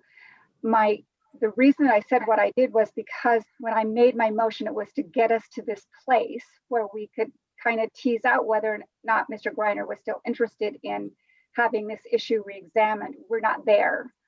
So however this works out on the substitution motion, I'm fine with. But I think at some point we may need to, you know, if it doesn't work out, I think, well, we'll have a discussion with Mr. Griner, I suppose. Okay, at this point, then what we need, Ms. Ramirez made a motion. I have a point of order. If you look at what the motion was with Mrs. Jones, it says to re-examine land use restrictions as it relates to the auto park at Valley Center. The motion that was sub-motion by Council Member Rita Ramirez is not that. So I just want to make sure the record reflects that. Exactly. It was a substitute motion. I do understand. We already have a second on Ramirez. Yes. Okay. Yes. So That's the one we're voting on right now. Yes.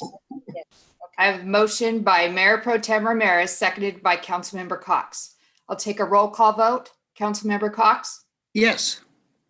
Councilmember Gomez? Aye, with that interpretation that I provided. Councilmember Jones? Sure. Mayor Pro Tem Ramirez? Yes. Mayor Garcia? Yes.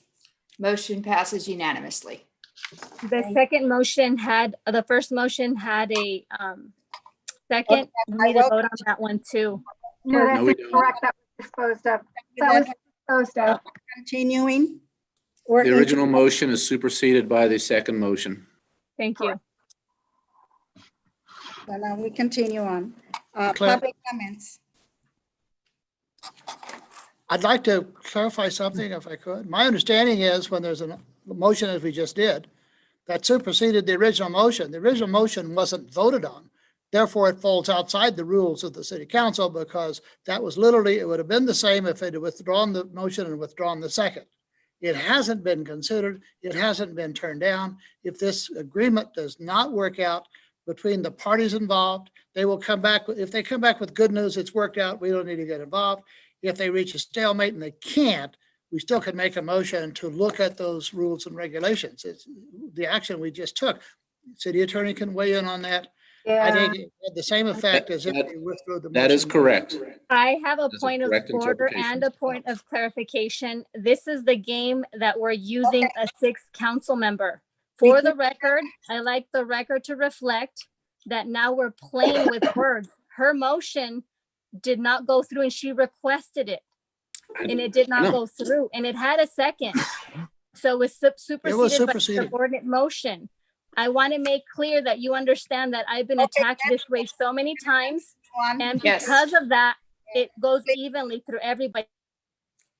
Okay. The substitute motion superseded the original motion of Councilmember Jones. The substitute motion is the one that is voted on, and that is the one that we have agreed upon. There is no need to go back to the original motion. Thank you. That's my understanding. Thank you. Thank you. Yes, now we're into public comments. Do we have anyone that wants to speak on public comments? I don't have any speakers. Oh, we just got two. I believe the first one is Maggie Martin.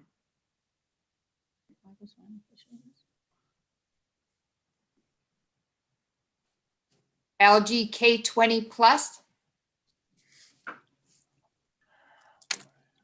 They were just okay. I will go on to the next. Romero Rodriguez.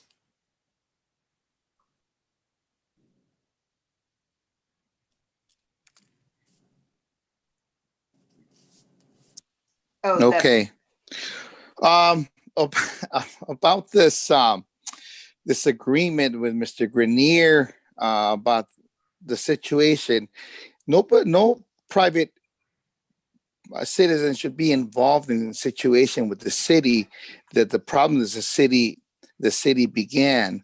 Mr. Cox is saying, well, if they don't get an agreement, then the council's going to get involved. You know what? That's why there's laws and rules. I didn't say that. I said the council could.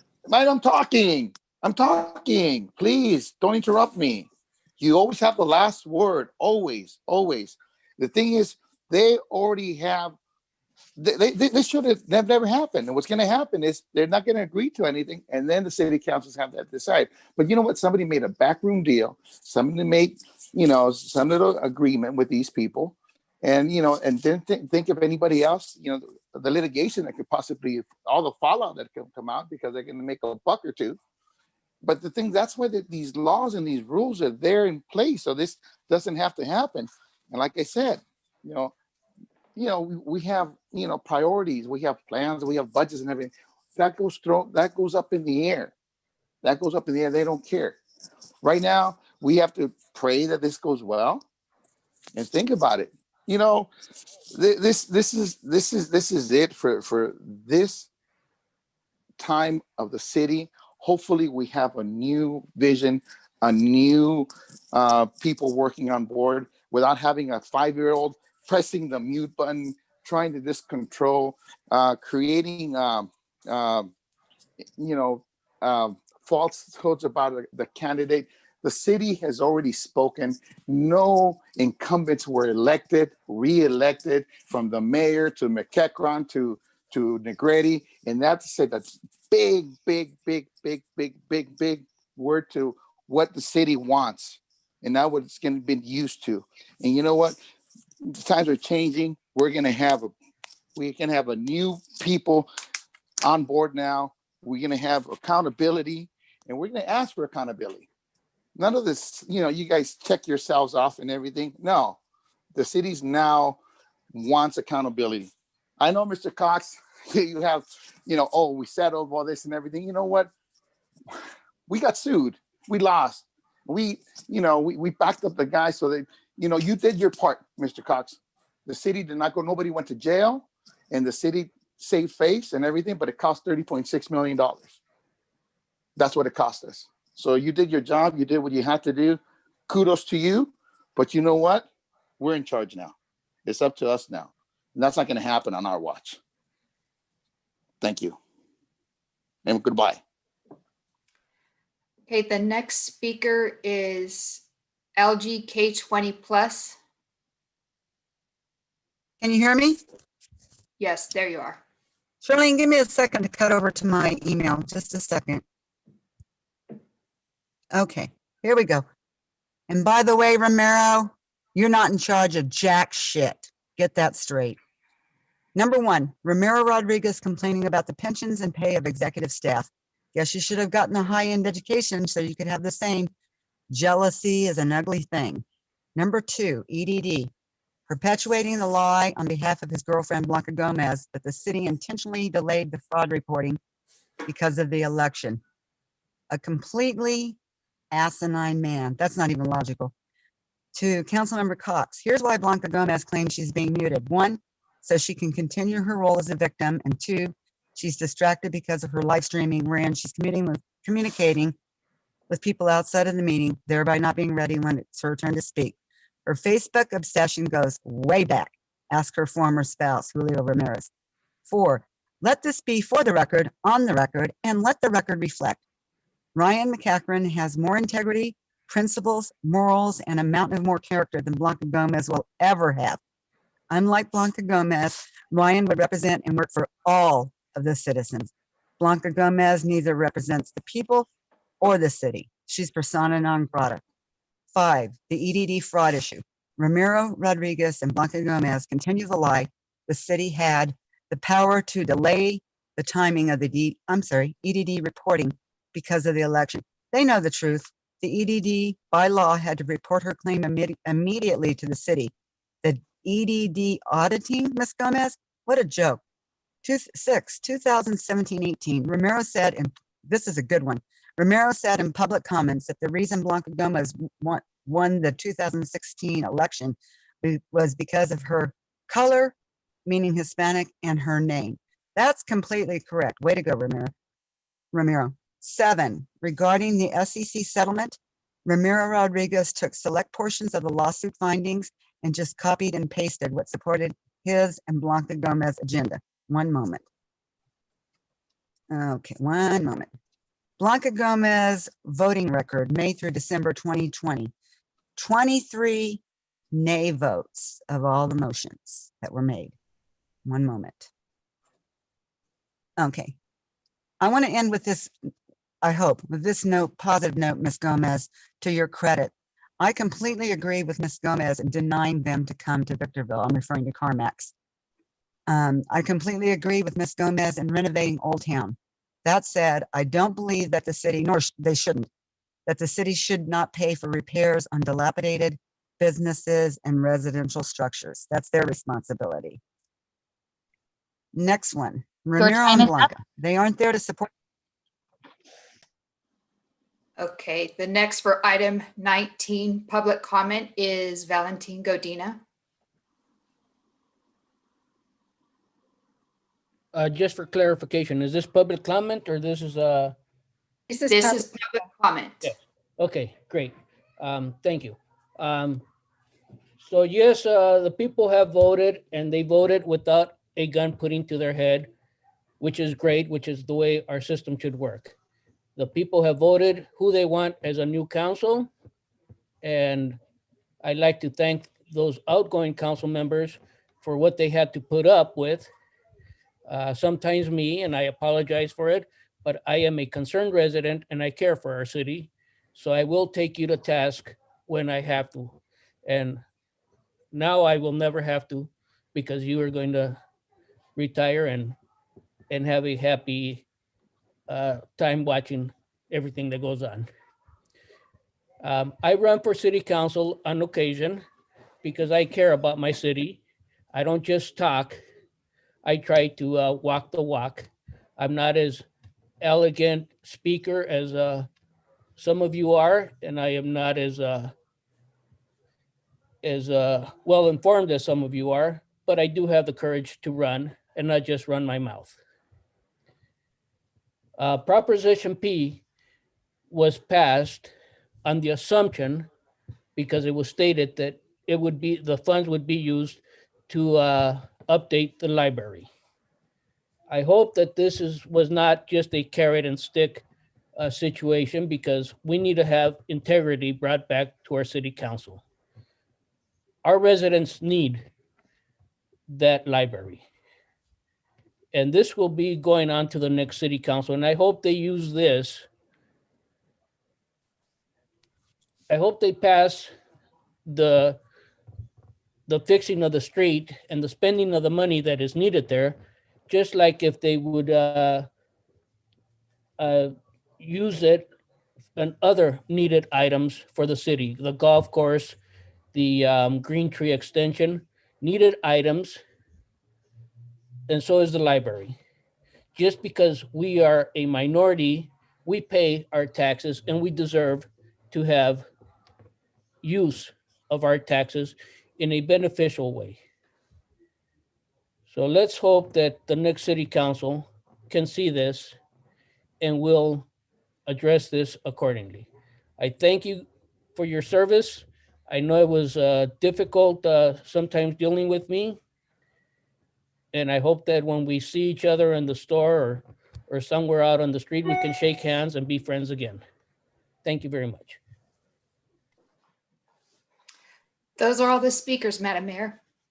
Thank you. Thank you very much. Now we move on to reports from our city manager. Thank you, Madam Mayor and members of the council. It's that time of year again where we announce the notice of funding availability for CDBG and home programs. So we're pleased to announce the availability of approximately $1.8 million in federal community planning and development funding for fiscal year 21-22. These funds are provided through two federal programs, the Community Development Block Grant and the Home Investment Partnership, also known as CDBG or HOME, respectively.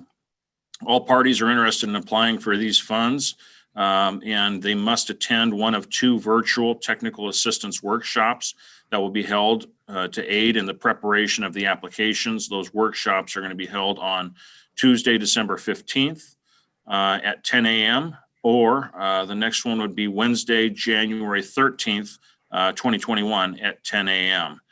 To register for these workshops and view the notice of funding availability, please visit our website. We have the information available there.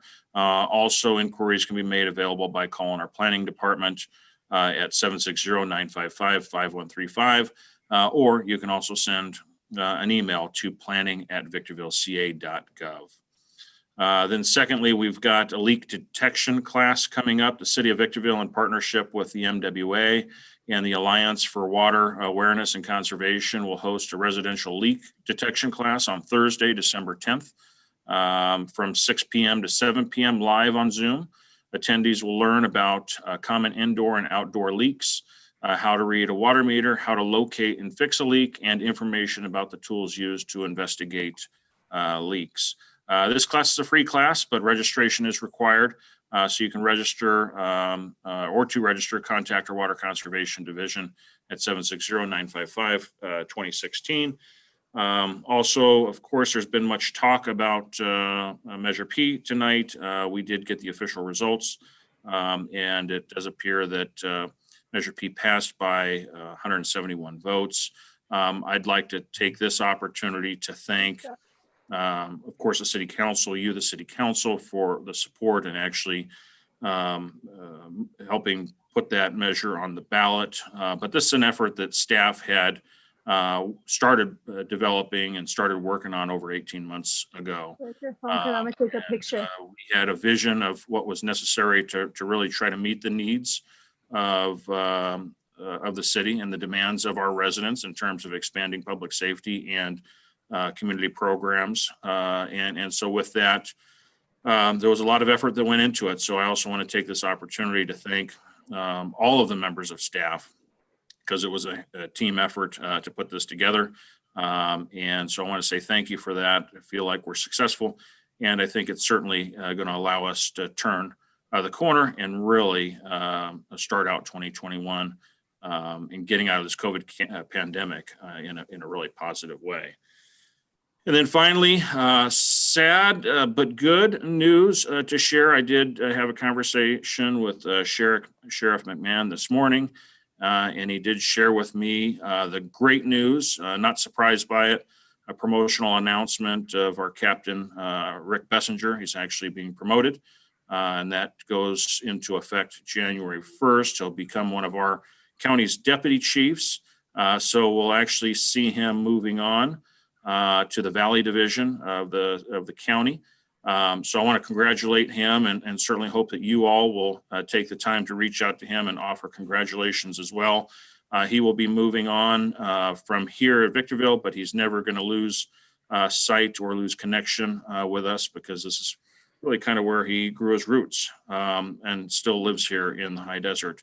But we're going to be in good hands. It's already been identified that Lieutenant Wickham is going to be his successor as our police chief. So we'll have a great amount of continuity in the leadership role in the sheriff's department. So congratulations, Rick. Congratulations, John, and certainly hope you'll reach out personally when you have a moment. Those are all the announcements I have, Madam Mayor. Thank you. Thank you very much.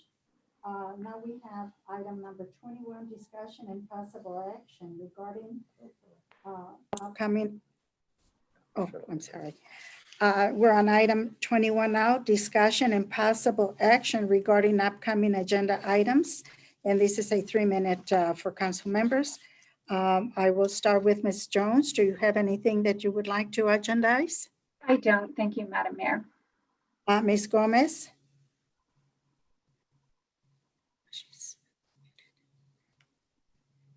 Ms. Ramirez? No, no, thank you. The host is not allowing me. Mr. Cox? See, they're not allowing me. Can you hear We me? can hear you. I don't have any items for the future council meeting. Thank you. Ms. Gomez? You're not letting me talk. Can't I'm talk. talking right now. You're talking? Yeah. Okay, do you have anything to agendize? Yes, I do. So the first one was, let's see, Jones Council. So I was hoping that we can have discussions with the County of San Bernardino to bring in the public safety to be able to have body cams on their body. And that was my motion. Is there a second? There being no second, that motion dies. Okay. And let's see, if I had another one.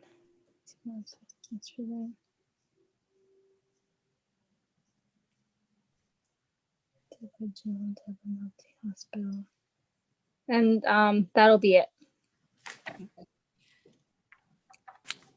Ms. Ramirez, did you have anything to agendize? No, I do not. Thank you very much. Mr. Cox, did I ask you already or? Yeah, I have nothing to agendize. Thank you very much. I don't have anything either. So now we move on to reports from council members, and it's 3 minutes. Ms. Gomez? Yeah, so first off, I saw the election results, so I want to take the time to congratulate Elizabeth, also known as Liz Becerra, who is a 30-year plus employee, who is an acting supervisor for Public Works, the right-hand woman to James Cox, and a very, very good intimate friend with Gloria Garcia. Congratulations on your new coming in. I also want to congratulate Leslie Irving. Despite the fact that we had 22 people, I'm glad she was able to come in as an individual of color. It's really important to have representation. So congratulations to Leslie Irving, who will be making decisions on a lot of topics. And I also want to say thank you for the voters that voted me to come back in. We're definitely moving forward. So I think all the people that actually had a say, despite everything that happened, that's really a slap in your face. You know who you are because you have many names and you come in many different features and fractions and this and that nature. So thank you for whatever you did. You really propelled and showed that there's a new energy And I want to say this in sign language, so remember I'm signing, so relax, okay?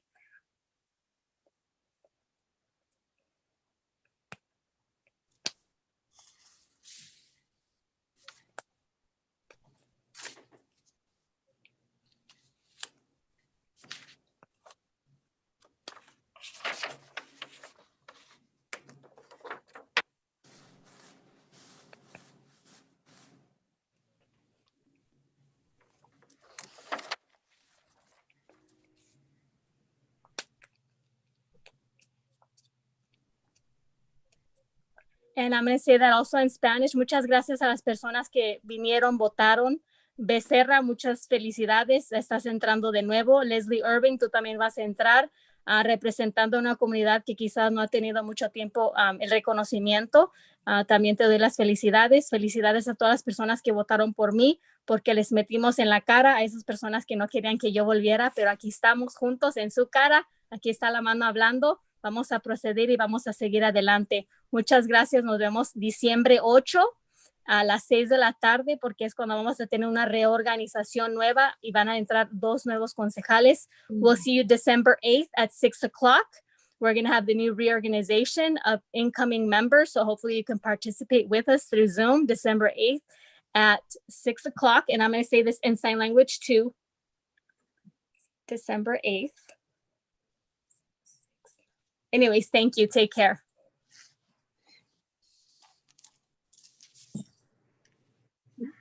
Ms. Ramirez, do you have anything? Yes, I would like to say that it's been an honor and a privilege to work with you and Mr. Cox. Let me say it is a difficult position to be the mayor, let alone a city council person. I'm grateful to have learned so much from all the experience that you all both have. I will miss you both. And I do congratulate the new 3 candidates who won, Liz, Leslie, and Blanca. I think it's going to be wonderful because forgive me for saying Mr. Cox, but it will be a city council of women. And so it's going to be very interesting. I know that we will all try to follow in your footsteps and be progressive and attempt to do the very, very best for the city of Victorville. So it's a privilege and an honor to have known you both. And I wish you happiness, good health, and wealth, and hope that you enjoy your vacation and your holidays. And remember us, that we always will need you, love you, and remember you. I thank you from the bottom of my heart. Thank you. Thank you. Thank you very much. Ms. Jones? Yes, thank you, Madam Mayor. Well, I know, Madam Mayor, you're going to be back next week, so we can you can receive your formal accolades that you so richly deserve. So I'll echo some of the sentiments of my colleagues. Congratulations to those who were elected. Our last meeting, I congratulated for the second time Councilmember Gomez for being re-elected and retaining her seat. Also for Liz Becerra.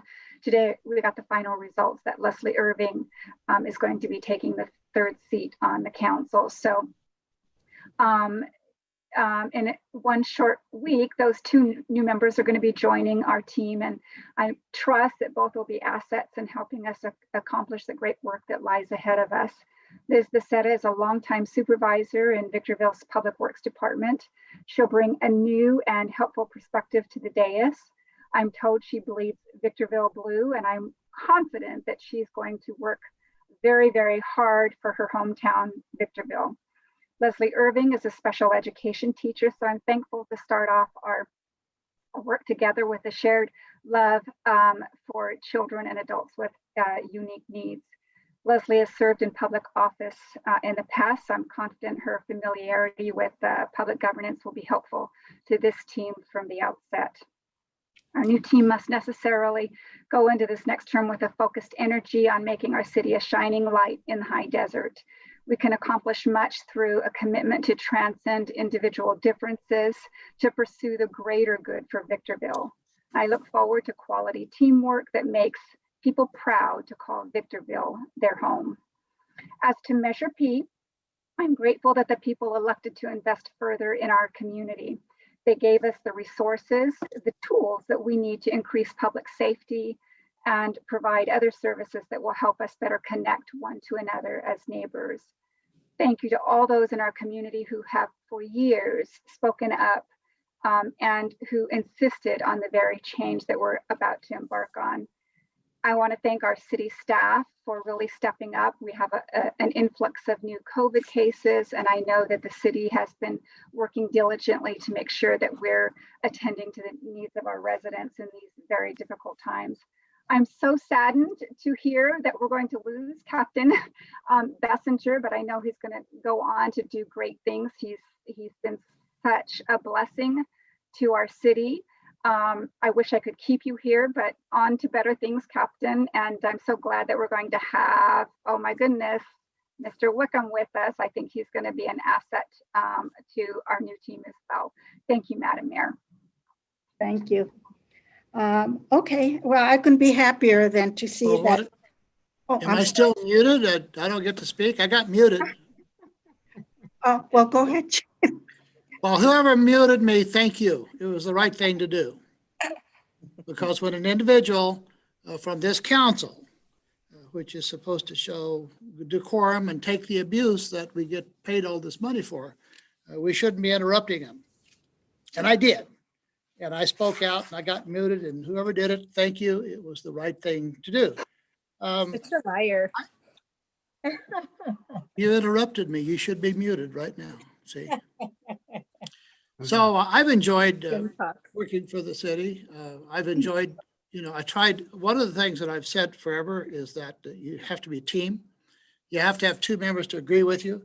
I don't care how strongly a council member believes in something. If they can't get the rest of the council supporter, they're I don't know. It's not that they're meaningless, but they don't get a lot accomplished.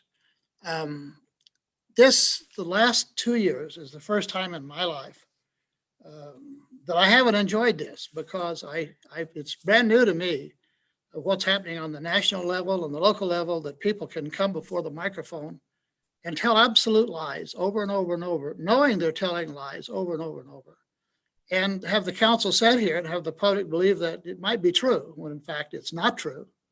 And, that's why I speak up, and I probably shouldn't, but somebody has to speak up.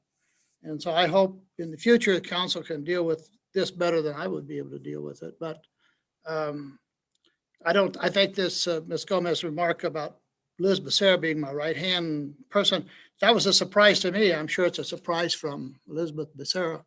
It's simply not true, but hey, you can say anything you want to nowadays, and apparently you don't have to pay a penalty. I've enjoyed this. I think I've said forever that I believe in two-term limits, and I would have been not being truthful or honest with myself if I ran again. I believe there should be two-term limits everywhere. And I think the voters in San Bernardino County really spoke out when they cut the San Bernardino County supervisors to one-term limits. And believe me, I think that'll be coming unless the city council starts acting differently and gets their things in order. Hopefully the committee will take input from the public to determine where the money goes from the 1 cent sales tax. Very important to the future of the city if done right.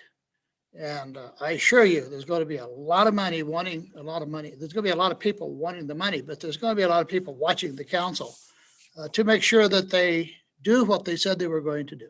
I hope they do.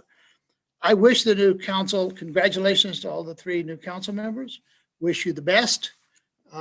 What's most important to me, well, aside from my family and my kids, is this city. And everything I intended to do was for the best for the city. And by the way, I didn't discuss this with anyone, but the reason I made the motion to put the auto park for 30 days was knowing that I would not be here, that the mayor would not be here, new council would be here. They have to live with that decision. Time is up. Yeah, naturally. Maybe I can do sign language for another 3 or 4 You minutes. should have been muted, but you were. So you should be muted right now. We mute her. Okay, it's my turn now. Hopefully I don't get interrupted. Just for the record, for Ms. Gomez, I'm not a good friend of Liz Becerra. We are related, for your information. We are cousins. And I couldn't be happier. I'm thrilled that she was elected and she came in with the highest votes. That goes to show you that we are Victorville. You know, our roots are here. And I want to congratulate Leslie Urban and also, and I just hope, you know, that things go easier for the new council in the next 4 years. I enjoyed the first 4 years that I was elected. I couldn't have been happier than to be able to continue serving my community, not just through my business, but through the city council. But nevertheless, I'm going back to my business full time, working with the community. So I'm still here serving the people, you know, that I love. And the other person that I do want to thank is Chair Rob Kurt with the Planning Commission. I appointed him, and of course he was elected by the City Council. And he brought such expertise to the Planning Commission and a great asset to our city. And I hope that somebody will actually reappoint him, you know, because he is a great asset. I just want to say thank you to everyone. 8 years and got so fit, you know, that it was time for me to move on and continue with what I love to do, and that's run my business and work with the community. I couldn't be happier, and I just want to say thank you to everyone. And I believe that's all we have for tonight. So, Good meeting- night. Good night. Good night.